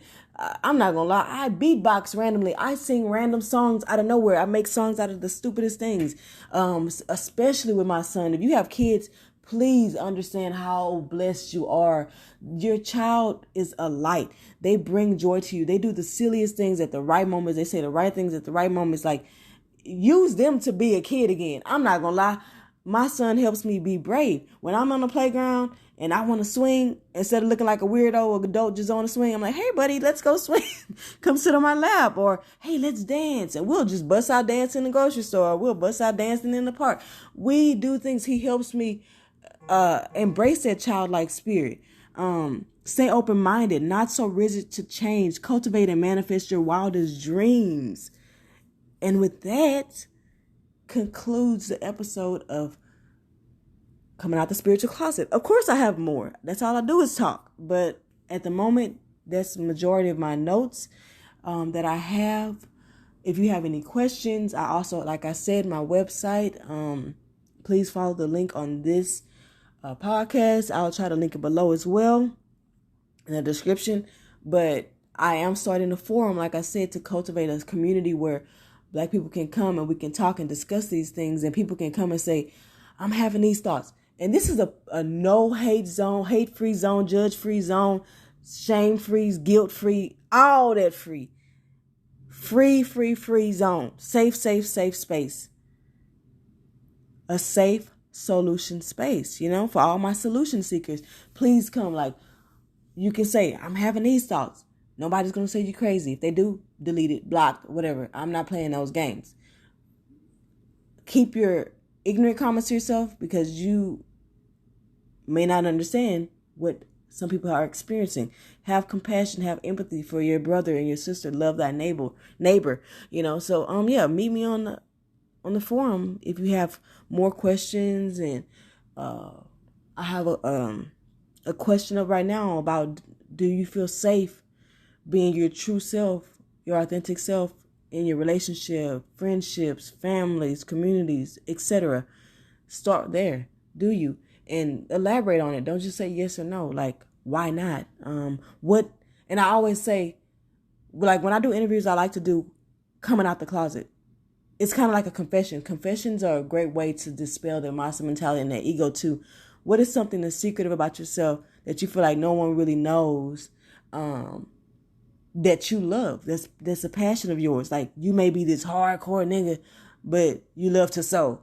I'm sorry, that may seem so bad to some people, but man, if you like to do that, or I like to bake, but I'm this hard nigga, or I'm a girl, but I like to play football, or I like to climb trees, or I like to get dirty. Some people ain't think like that's not that big of a deal, but you don't realize the internalized fear that a lot of people may have, and that's why sometimes things seem bigger and more fearful in your mind than they are in reality. And that's why I say fear is one of the biggest illusions. But anyway, let me wrap this up before I get to rambling. I love you guys, and we gonna be all right. We gonna be all right.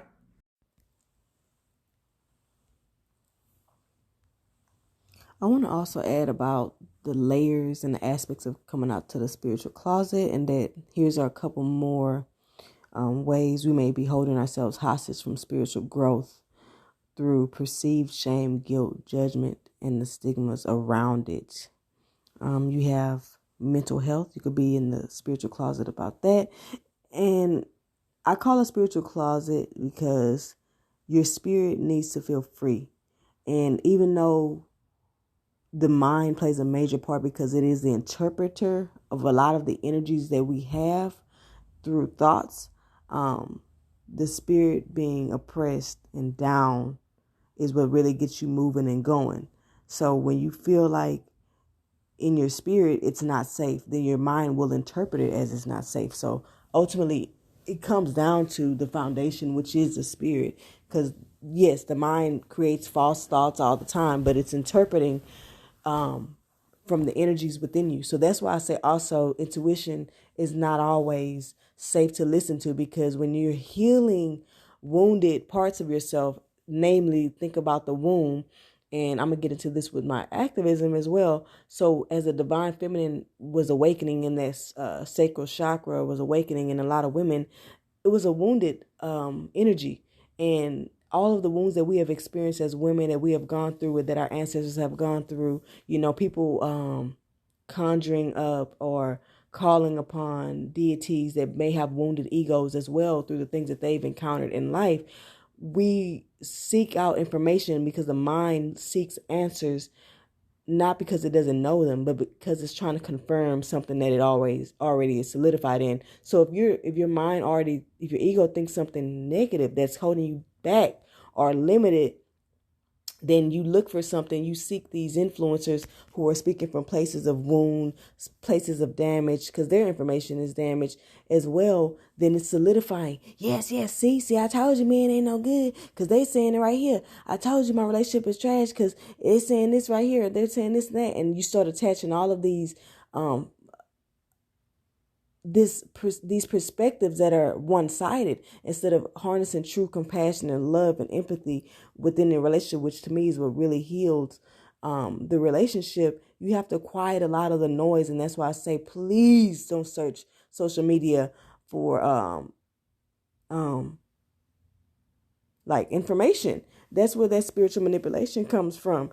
You can call it spiritual awakening, or you could just call it awakening in general in life, but you have to understand that intuition is not always healed. It's even like when they say with your gut is a form of intuition, but if you're eating certain things, then maybe your intuition may be off. At the end of the day, it's all about standing in the driver's seat and just using discernment and using your best judgment and a person's track record and the person and how they make you feel, and how being interacting and having this new set of way of thinking is changing your reality. But there's some other things, like I said, coming out the spiritual closet with spiritual practices, modalities, and spiritual interests. Coming out the spiritual closet with your religious views, your physical appearance, your parenting style, your eating habits or diets, the way you speak, the way you act, being awkward, a pioneer, comedian, activist, hood, preppy, bougie, country, whatever. Your occupation, your relationships, redefining Black love for you and not going by what people say it has to be, your sexuality, your sexual practices, and how you like to be, not feeling like you're sinful or good or bad or nasty or this or that because you like certain things, your beliefs, opinions, perspectives, your interests, all while you are solidifying these beliefs in your system, knowing that you can always change them, but also, assessing where did that condition come from? Why do you like this, or why do you like that? Is that something that you feel like is a part of you for you, or is it something that you may have been conditioned to feel? And it's okay. Even if we are all conditioned in some way, we can't walk through life without some form of conditioning. So it's not about, oh, you're conditioned, so you're not being yourself. No, you're being a part of being human. That's part of being human. That's part of your characteristics. That's part of your character. Knowing that you can change it when you get ready to, but it's okay to have likes and interests that came from certain things. Everything isn't bad for you. Some of the roadblocks, maybe the stigmas that fuel fear of judgment in our culture and society, that create these internalized shadows. The perception and perspective is power. Some other roadblocks, homophobia, sexism, the patriarchal, the divide and conquer tactics. Please don't fall into that, because there are a lot of wounds that are creating a lot of divide and conquer tactics that's falling into the trap. Don't do that. Ego. embedded with false conditioning to control the mass perception to perpetuate the agenda of addiction, consumerism, material consumption. You know, we're going to make them mad when we start not allowing those things to control us, and we still keep moving and still keep thriving. The Massa Mentality, the psychological ignorance, not understanding how the mind works, thinking that you're getting facts, but really you're not even realizing your ego is still controlling you, running you, and making you just validate thoughts that you have that are wounded. Still keeping you stuck, still keeping you in a situation that is not helping you grow. Spiritual manipulation from influencers who are going through their own awakenings and healing their own traumas without disclaiming that they are biased as a human, as I am myself. I am a human with my own experiences that I carry with me, my own things, but I try to be as objective as I can. And by doing that, I try to show multiple perspectives, and that's my way of kind of dispelling that bias or whatever. But I do have a filter. I'm a Black 30-some-year-old woman, you know, in a heterosexual relationship. So I have many filters that I do carry with me, but I try to be objective and compassionate for everyone. But yeah, you know, having influencers who never show vulnerability or never show their human side, or, you know, things that they go through, and making you feel like they're only giving a glimpse of the reality. You know what I'm saying? Like, not showing that I went through this. I went through the mud too to get to where I am. And this is part of it. And let me really break down that this will happen, or this may happen, or, you know, I'm not giving you a personal power, your sovereignty, or whatever. Christian indoctrination can be a roadblock for many people. I'm not against Christianity. It's just about how is it helping you and how is it hurting you? What is it taking from you? And what is it giving you? For some people, it's not a roadblock, but that's what I'm saying. These are just all possibilities. Other religious practices that may be holding you stuck. Closed-mindedness, fear of change, keeping us from trying new things that can enhance our spiritual growth and human exploration. So that's just what little quick thing I wanted to kind of share, as could be possibility of roadblocks and different forms of layers of coming out of the spiritual closet, which could be in any aspect of the holistic wellness journey, physical, mental, spiritual, emotional, energetically, whatever. All right, guys. So I'm about to go into the dentist, but I'm just want to get started on more reflections of how to conquer depression. And so you guys already know my theory of depression is a repression of self. And repression in the spiritual community is all about shadowing aspects of yourself, anything that you don't want to see or acknowledge, and usually is based on like societal and social norms and pressures. So like, you can shadow anything. You can shadow physical qualities about yourself. You can shadow emotional qualities about yourself. You can shadow certain thoughts. And all this repression, it only builds. We feel like repression is dealing with the problem. It's only making it bigger. And that's why they always say when you repress your shadow, you're only feeding it. Like when you're just ignoring it, it's only going to get louder and louder and louder, because it's like a wounded child that needs to be heard. Usually you start shadowing things as a child, but now we're in an age where people are shadowing aspects of themselves because of how society is so perfectionist. But, you know, I just want to kind of break down a little bit about our body. So we have a physical body. Our physical body is impacted by physical things, you know, more like toxicity. It could be bone situations. It could be, you know, basically the physical things that can happen to your physical body. But you also have an emotional body or energetic body. So that's like the subtle body, and you know, people look at it as like the spirit, or it's like a life force energy that's flowing through your body, and it's governed by emotions. So, you know, a lot of people kind of go straight to the chakras, and that's like the 7 chakras, you know, the root, the sacral, the solar, the heart, the throat, the third eye, and the crown chakra. And so those are like the main centers of energy within your body. But you also have little other energy centers, or people call them mini brains too, because they house information, memories, wounds, emotions. And so anytime you're repressing them or something happens, if you shadow that, or, you know, your body may dissociate from it because it feels like you can't handle it. They're stored in that unconscious, in those unconscious spots. So that's why sometimes you have physical manifestations of it, like, a physical knot in your body. That's because you've stored stress, you've trapped emotions, you've trapped energy within those centers, and it's creating knots. It's creating physical, actual manifestations and adaptations of that emotion that you're repressing, that thought that you're repressing, that feeling that you're repressing. But so you have to get to know a lot about your body, and that's how you integrate it, the awareness and the recognition of it. So you have to get to know your spirit, which I kind of I consider that more of like your personality, what your body likes, what your spirit in general likes.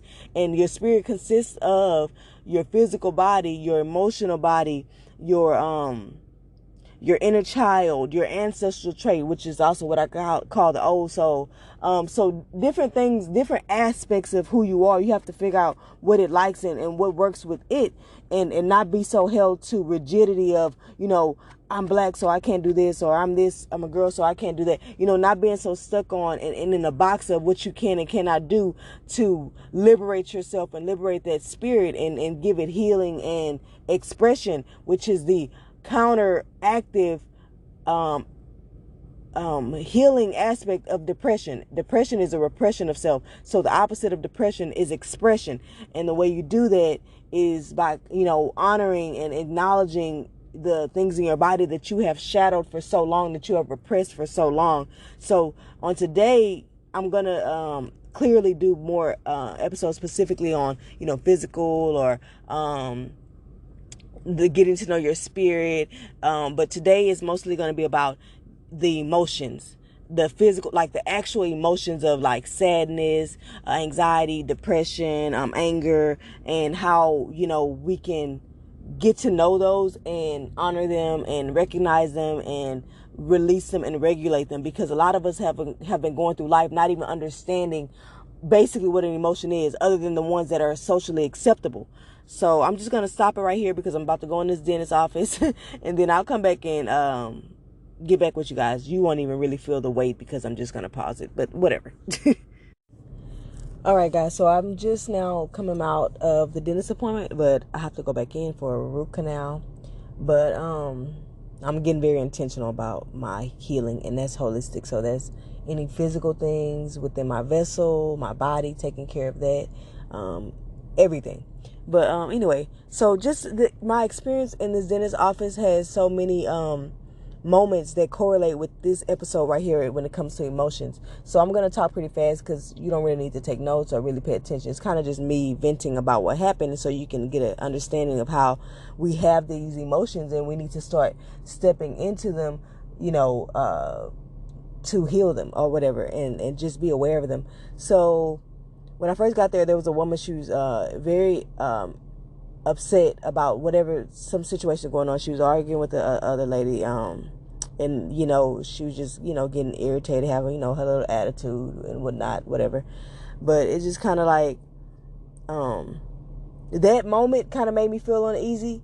And so it gave me a little anxiety or whatever, a little anxious, just because you feel that energy, you feel all that that anger that she's spewing out at the other lady or whatever. And, she's trying to diffuse the situation because, she is a customer service, it is a dentist office. She don't want to just get crunk back with her, even though, we human. We do want to sometimes, you get ignorant with me, I want to get ignorant with you. But she was holding it pretty good.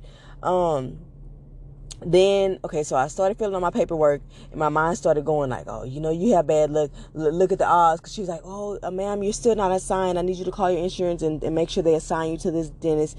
So I was like, breathe. Everything's okay. I'm a little nervous because I'm thinking like, oh, what's going to happen now? I done waited all this time for this appointment, and they're going to tell me something. I'm not going to get to be seen. But, like, nope, let's be positive. Let's just, breathe through it. You feeling anxious, just acknowledge it. I feel anxious, and that's okay. I feel scared, and that's okay. I called them, I got it squared away. I got the reference number because this is not my first rodeo, and I would have had to call back again because lo and behold, what she said, did you get the reference number? I was like, yep. She's like, oh, thank you. I'm like, yes, it's not my first rodeo. So got that, and I was able to take a sigh of relief. It wasn't as bad as my mind felt it was, you know what I'm saying? And then I went to the back, And I was like, I noticed I do have a little anxiety when it comes to like the medical, like, going to doctors, going to dentists and whatnot. And I'm like, okay, I'm acknowledging this feeling. I'm grinding my teeth a little bit more. I'm, fiddling my feet. I'm kind of feeling a little tightness in my chest, or my stomach's feeling a little queasy, a little nauseous. Like I'm kind of feeling these things. I'm becoming aware of my body. I'm stepping more. I'm feeling more into the emotion. And I'm like, okay, let me breathe. Let me breathe. Through it, and just take my time, and I crack the joke with the lady, trying to make light. These are icebreakers. These are things you can do to kind of tap into more of the human qualities of yourself, and to get out of your head, and to just honor those feelings, but that joke is a little bit of that stress management or whatever. So but the breathing and just allowing myself to sit and just acknowledge that I do have a fear, and that's okay. It's justifiably so to have a little bit of anxiety to, get, your teeth seen and just not knowing what's going to happen. And so I made it through that. Okay. That everything was not so bad as I thought. I have a lot of dental work because I want to say neglected, because I've let it fester for so long for financial reasons, and I still have those financial reasons, but it's like I'm at a point now where it's like you have to just take the risks, pull the loan, do whatever you have to do, because you're walking around in pain, you're walking around not being able to eat on this side, chew this way or whatever, because of money. And it's like, this is why I say, as Black people, we need to be aware that money is a channel to healing, to getting the things we need. It is okay to want money, to need money, because in this world, it is set up where you cannot do a lot without it. So stop stopping yourself by feeling you can't have this or can't have that or whatever. But anywho, so then at the end, she's doing the estimate for all of the work that I'm going to need done. And, my stomach starts really turning. And that just lets me know, like, I have a lot of money blocks, or a lot of, deep-seated feelings when it comes to money. And like, oh, I'm going to have to spend this, and this is going to have to come out of my pocket. And so I just breathe through that. I started getting that tension in my back. I started like kind of swaying, like kind of doing like I don't know, where you kind of rotate your abdomen around, it's like if you were doing a cat-cow yoga pose. For people who do yoga, they would know, like, where you're standing up, but you're kind of moving your body in like a belly dance, like a circle in a sense. But so I was kind of doing this discreetly, of course. I don't want people looking at me like, what the heck is she doing? But just honoring what my body needed. My body was feeling that fight or flight, that anxiousness, like thinking that something was in danger, and that's what fuels those thoughts in your head. But I just want me doing those things, honoring my body, giving my body what it needed, to kind of help manage that stressing and move through that moment of stress. And it's just like saying my little mantras, like everything is okay, and this is an enactment of what I'm about to break down more in detail. But this is just me living out what I'm telling you to do, like what I do. This is example, a real-time example of the things that I'm going to be telling you to do in the as I go through like my little idea of how I work through emotions and everything like that. So I guess we can get right into it. And this is a attachment to stress management. This is an attachment to conquering depression. Like I said, we have multiple bodies that you can consider within our human vessel or system, which is the mental body, which is governed by like your thoughts. It's what interprets things that are in your body. It communicates with your body, and your body communicates with it. Everything is interconnected. Then you have your physical body, like I said. Then you have your your energetic body or your subtle body, and all of them are governed by emotions and experiences and traumas that you've gone through. They kind of affect your nervous system, affect your mind, affect everything. So it's like I said, it's all interconnected. You can't have one without the other. Like my good sis Raquel Mitola said, she's like, it's like the arm. If you break the arm, it's still a part of the body. It's still going to affect your functioning is going to be off if you have a broken arm or whatever. Just kind of a little metaphor, analogy, whichever one it's called. But so let's get right into it. Like I said, conquering depression is about de-shadowing self. Everything that you've repressed bringing it back to light, bringing it back and integrating it within your system, becoming whole again. The mental body, physical body, energetic or subtle body, the aura, all governed by the human emotions and experiences. How to get to know your emotional body. Learn how to recognize, express or honor, and regulate them. So the first step is awareness. The first step to stop repressing them is to come to terms and admit to them. We try to psych ourselves out of believing what we have these emotions due to social pressures to seem perfect or put together, burying everything deep down into our unconscious shadow, only making it bigger and bigger until that dark cloud that hangs over our head becomes stuck there, so big that it engulfs us in it. And that's what depression is. You're in this darkness because everything about yourself you have perceived as darkness. Everything about life you have perceived as negative, because that is how your body and your mind has communicated and interpreted it, and you don't know how to get out of that. Some of the hardest ones to admit are due to unfamiliarity or denial or numbness. So you have difficulty discerning them, like judging whether this is life or death, this is extreme, really, is it truly dangerous, is it, or is it just my mind making me feel that way, or deciphering your feelings because they become foreign. So your feelings become foreign or unrecognizable.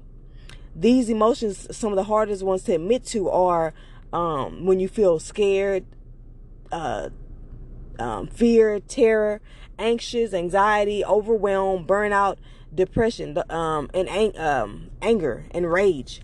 Those are some of the main ones that I feel like as Black people we have issues with. And so the next step to me would be recognize. After you have that awareness, you recognize, and this is like basically the shadow work of the emotional body. For Black people, everything is shadow work, low key. Get to know your body. Listen to how it feels in stressful situations. These sensations guide you like a roadmap to the pain, the trauma, the wounds, the experiences, or just overall lost emotions that have been shadowed or forgotten, oppressed or shunned for whatever reasons. For some of my bodily sensations or tensions in no, I'm sorry. I keep saying for some. For me, some of my bodily sensations are tension in my back, in my spine, in my shoulders, the trap area, my neck, my head. Those are some of the other things. I also grind my teeth, bite my cuticles, and have like a nervous stomach, maybe nausea, cramps in the belly when I'm scared or anxious or fearful. So these are ways that I've sat with myself and notice in different situations like what my body does. I've analyzed myself. Like I said, mastery of self is what this experience is about. Coping mechanisms are another roadmap to see what's happening internally. Your need to continue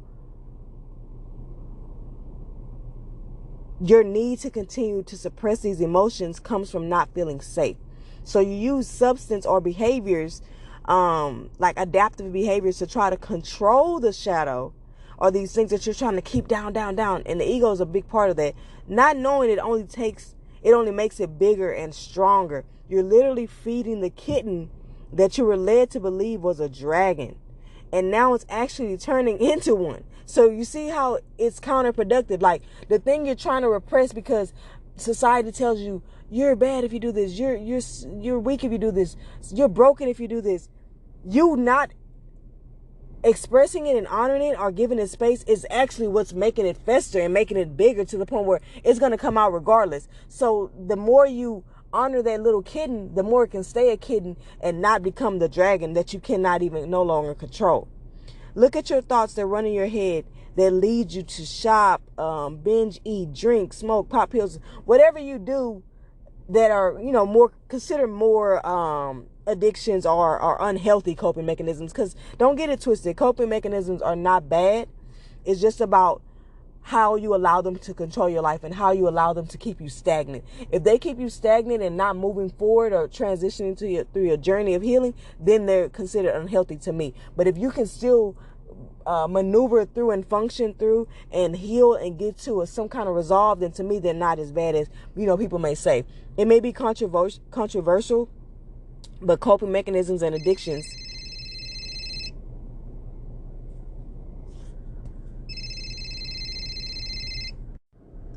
All right, guys. Yeah, so I'm back. Sorry, I had to get that call.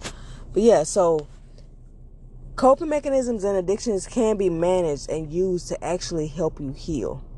It sounds controversial, I know. Who knew that they could have actual purpose?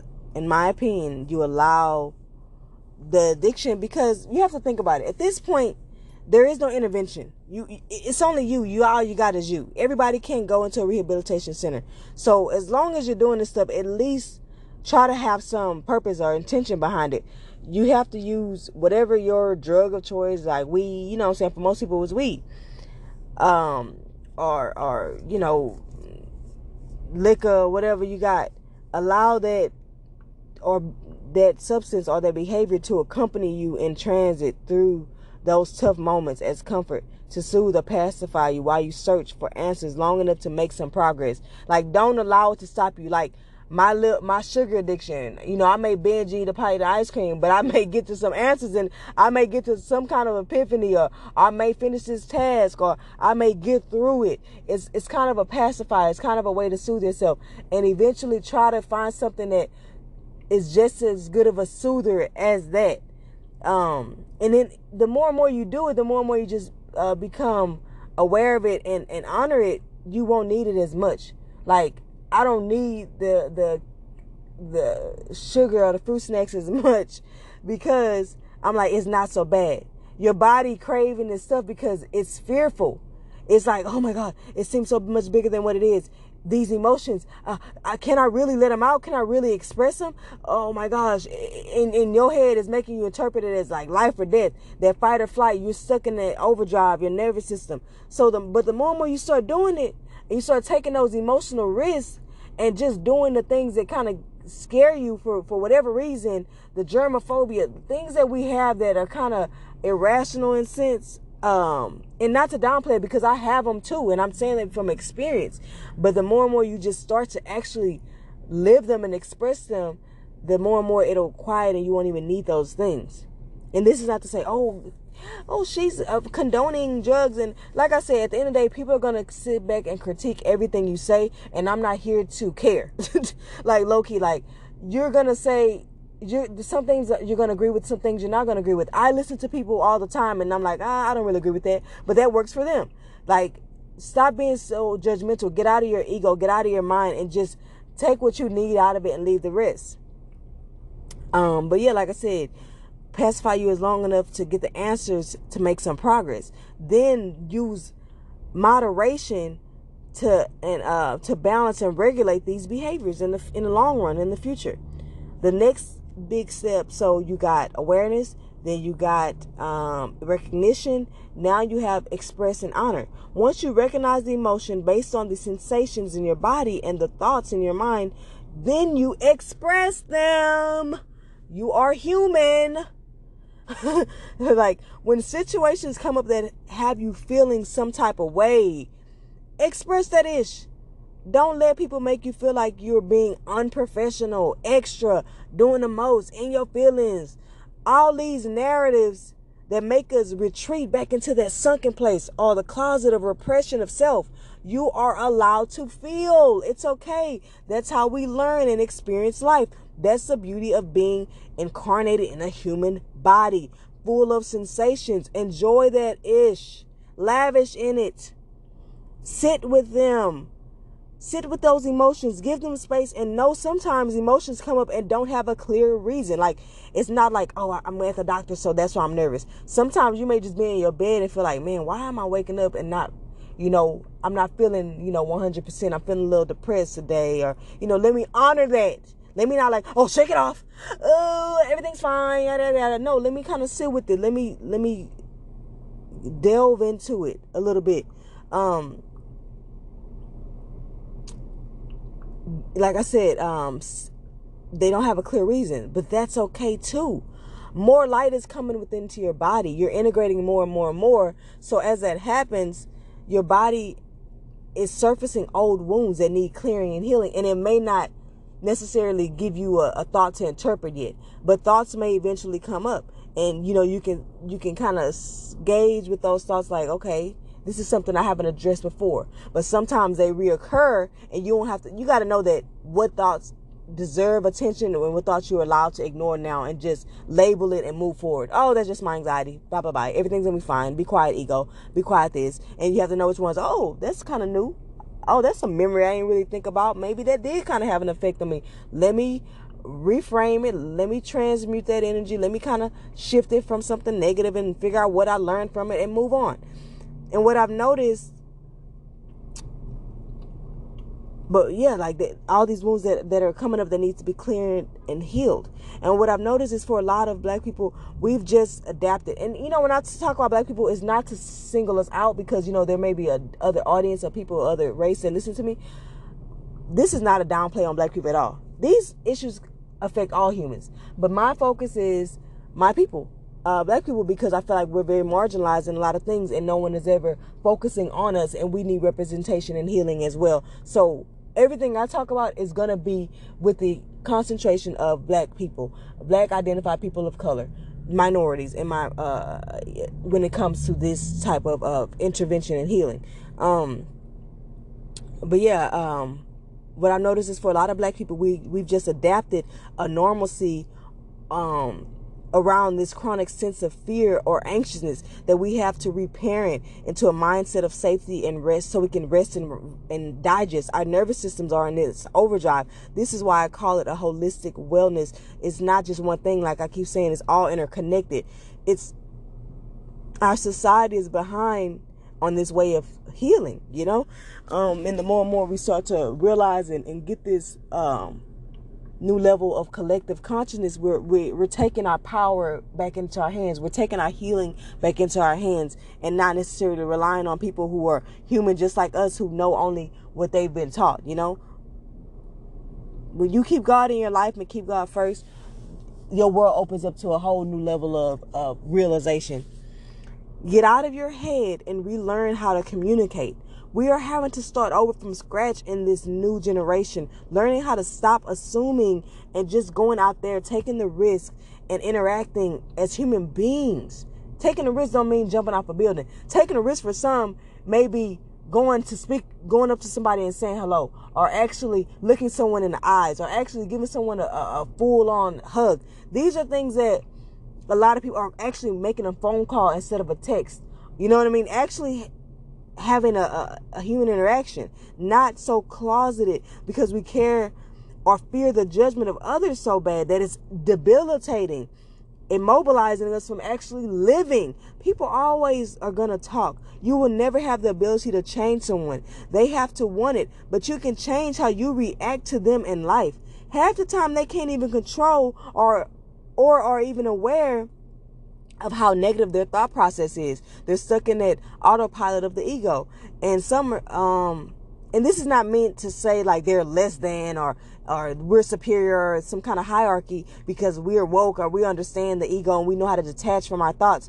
But they're not fully, it is what it is. It's just fact that they may not know fully how their conditioning and ego is running or dictating their inner worlds, realities, and feelings towards others and life in general. And so it's your job to shine your light and continue to live in your truth. Continue to exemplify being human. Go up and talk to people when you feel that awkwardness. Break the ice. Say something. Make a joke. It don't matter how stupid, lame, corny, whatever it may be. These are why we're here. Use your personality. We're losing personality. We're losing characteristics because we're becoming this freaking robots in this world. Clear out, heal, or transmute this trapped or stuck energy. Energy healing can release you from a life of pain. So that's part of the bottom up approach or inside out approach. Just like we do things outside physically and we do stuff mentally by coming down and talk therapy and other things, we also have to acknowledge the spiritual aspect of it, which is the energy healing. It is real. People use Reiki, people use meditation, people use breath work. There are many channels or avenues to healing emotional energy. There's something called a book called The Emotion Code. You can look into that. I'm still researching. I'm not. I don't really know for sure about it. But there are many ways to get to healing. Regulate your emotional body. Repression of self. Okay, so now you've recognized, expressed, and now it's time to regulate them. Don't dwell too long. That's how you get stuck as well. Emotions are energy in motion. Even depression, you get through the phase by reflecting and learning and knowing when it's time to move on. You have to at some point know, okay, I've honored this, I've recognized it, it's time to move on from this. And another emotion I forgot that is hard for a lot of people to express is grief. And like I said, a lot of these are because of society and how we make people feel and how we stigmatize. I talked about stigmatizing in another episode back, so you can kind of look through that. I believe it's maybe 2 episodes back. I can't remember exactly which one. But stigmas are created as a distinctive roadblock. They make you feel like you can't do something and because of how it'll make you have this guilt, shame, and judgment. But to dispel that, you have to walk around saying, F how people think. And not in this mean, I don't care about people, I don't love people way. But it's like you have to just get to a point where it's like, I can't care about what everybody thinks. I can't walk around life micromanaging everybody's thoughts, feelings, and emotions. I have to be true to myself and honor myself at some point. And so that goes to the stress management. Sleep, rest, take a break, take a bath, use mantras or what I call cliches to soothe your spirit. These are just little sayings that kind of calm you down in moments of, anxiety. Like some of the ones that I like are blocks are your blessing, everything in divine time, everything happens for a reason, everything is okay, what's meant to happen will happen, life happens, it will be okay, it is okay to feel blank, or I'm feeling blank, and that's okay. So use these mantras to calm your anxiety, anger, frustration, or disappointment in situations that are out of your control. Remember to breathe. It's not the end of the world. It's not life or death. Some situations are, but we're mainly focusing on the situations that, kind of are interpreted as more extreme than what they really are. And just know this is all going to be in a blog.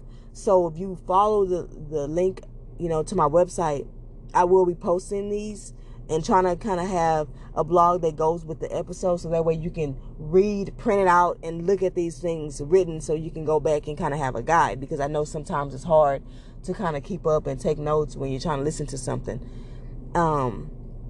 But yeah, some other ones is have fun, play with your kiddos, laugh, have sex with a sacred partner, take a vacation or staycation, meditate, chat with a friend, watch a funny movie, eat a good meal, cook a good meal, clean up the house, declutter, set love limits, what people call boundaries, say no sometimes, take a walk in nature, work out, get your nails, toes, hair done, go to the spa, get a massage or facial, sing, dance, get a haircut, dress up, get swagged out,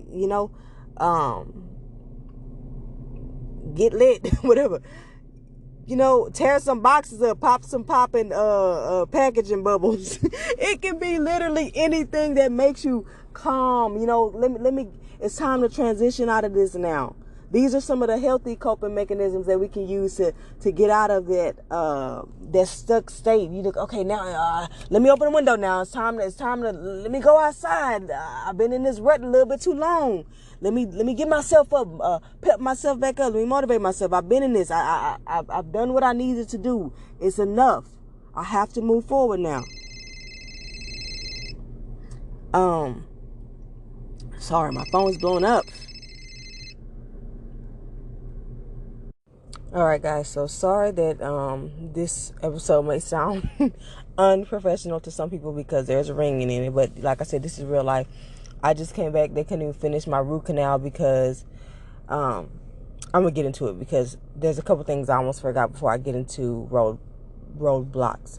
Look into ego work, my ego work blogs and episodes to learn how to conquer and detach from the mind. Remember, thoughts are roadmaps as well, because remember I said that we have mental body, physical body, and energetic body, and they're all governed by emotion. So you got to learn how to conquer all of them and heal all of them, because they're interconnected. They communicate with each other. I will also be making an episode on the body as well, so we can learn about different autonomic responses to emotions. The dentist was a great example. They couldn't even finish my root canal because my legs started shaking so much. And animals actually do this naturally when they go through a trauma. They shake it off, and that's how they release their energy. But my body was doing it like automatically, like without, involuntarily. Like I couldn't control it. I was trying to put my hand on my leg and everything. It was stopping. And consciously I was good, but unconsciously somewhere that inner child was afraid of, that word hemorrhaging triggered my inner child, and those wounds and that fear of blood and that fear of, oh, what's happening. So my body went into fight and flight mode, and that nervous system went in overdrive. Like my nerves is bad. People say your nerves bad, and are you getting on my nerves, or all these sayings we got. They have validity. They have truth to them. That's your nerves going into overdrive. Like you can't even control it no more at that point. She literally had to stop. She low key, I was making her nerves bad. I could tell she was like trying to be calm and whatnot, but she's like, yeah, I'm just gonna fill this up and give you the antibiotics and all this stuff. We'll do it. We'll catch back up on it. So also, another couple things I forgot. The guilt trip. I was talking to my cousin, whatever, we were just talking about some different things. And sometimes in our, community, we feel guilty when we don't respond to traumas or bad news or challenging situations the same as everybody. Like we feel like if we're not crying with everybody, then we don't care. Or that's how we seem. And it's like we're forcing emotions that we don't have. But when you learn how to regulate your emotions and you honor them when it feels natural to you and you're not forcing it, you get more in control of it, and you don't have to just cry and be sad or be in grief all the time, because you've processed it already. You've let it go, and you don't have to dwell and hold on to those low emotions forever, just to feel a sense of, oh, I'm showing some kind of camaraderie or some kind of support. You can be there and just be that backbone. Be strong. If you've already processed that emotion that you based on the situation or circumstances, then it's okay to let go and not have to cry and match everybody's energy, especially when it's low energy. You know what I'm saying? Because basically that guilt trip, it deregulates your emotions, because you feel if you don't show you care or your pain in the same fashion, then you don't care. And another one is triggers. Triggers is basically the method behind the recognition step.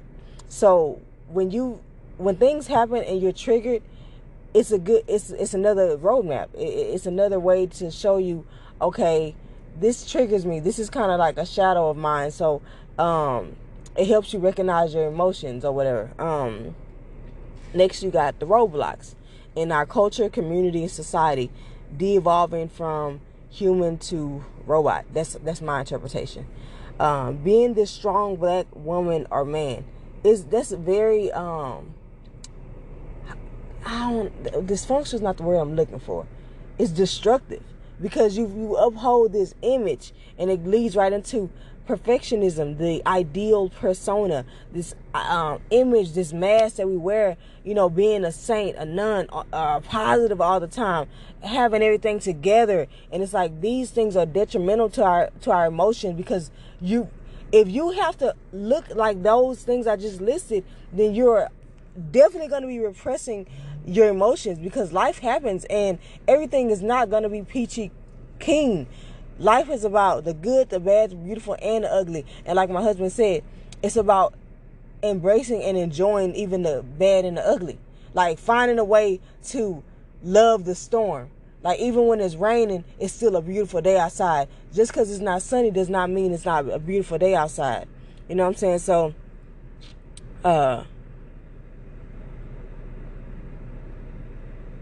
but yeah, sometimes being authentic in your human reaction gives someone you can only be, how can I say, woo-sa so much. Sometimes being authentic in your human reactions gives someone a taste of their own medicine, which may be the wake-up call they needed for a breakthrough. And I'm not saying going around thinking you giving somebody what they need, but sometimes your natural instinctive reaction, you ain't controlling. You're not so in your head trying to be like, oh, I should be doing this, I should be doing that. But sometimes things happen and that person needed to hear that, or that person needs to react, and you're like, dang, I shouldn't have said that, and you feel kind of guilty, low-key. But later on, you know, you may think, that person may come to you like, you know what, I thought about what you said, and it really woke me up. You know, you never know what may happen. So everything is happening for a reason. So sometimes you put into situations to make you honor your emotions or release your emotions. Shoot, me going to the dentist, I needed to release that fear. I needed to sit and give space to that fear and that anxiety and realize, like, dang, how bad that fear needed to be released. That was a trapped emotion. Social media is another roadblock. That perpetuates that perfectionism, this false idea, this tunnel vision, or only like just seeing a glimpse of a person's reality or life, not really seeing the behind the scenes and the truth of the fact that we all go through challenges. And this is what fuels the ego, because it's like you seeing this couple and they posting their lovey-dovey pictures, but they have challenges too. And you go home and compare and getting, you know, why you can't be like such and such? Look at their relationship. Only going by pictures you see on this, or only going by how they act in front of you, not knowing what they go through at home. And so that's basically like what social media doing. It goes along with technology. It's turning us into these robots, feeling like in work, like that goes with that professional. Don't come to work with your emotions. Leave that at home. Why? We're human. I'm not saying go there and just be taking out on everybody, but maybe you don't want to smile 24/7. Maybe you don't want to be just, you know, happy at that moment. Maybe something really drastic happened, and like I said, it's not about dwelling, but you are still human and you are still allowed to express yourself. You know what I mean? We need to learn how to get comfortable with being uncomfortable, and that's really what it's all about. We don't know how to react. We feel awkward and whatnot about how people going. You know, we see somebody crying and we start feeling awkward. We see somebody arguing, we start feeling awkward. And it's like, just tell yourself they're human. They're allowed to feel what they're feeling. You know what I'm saying? The ego, that's why I said do the ego, look into my ego work stuff, and I talk about the Massa Mentality or the henchman, and I'm going to do a specific episode on the Massa Mentality and how it's a roadblock for us, like how it manifests, you know, and blocks us from a lot of things in this society. But how it acts as the henchman, or like this bodyguard that keeps people afraid to express themselves, not feeling safe. We subconsciously are in this autopilot state, going around, you know, we're on cruise control, just telling people our 2 cents, being judgmental, and we really don't want that ourselves. We ain't even really thinking about what we're saying, and we over here trying to micromanage everybody's emotions and behaviors and reactions, and we don't want that ourselves. We're just acting out, perpetuating this system of living that's not helpful to anybody. And I kind of said this already, the work culture. So yeah, basically that robot stuff, making us feel like we can't be human and have emotions.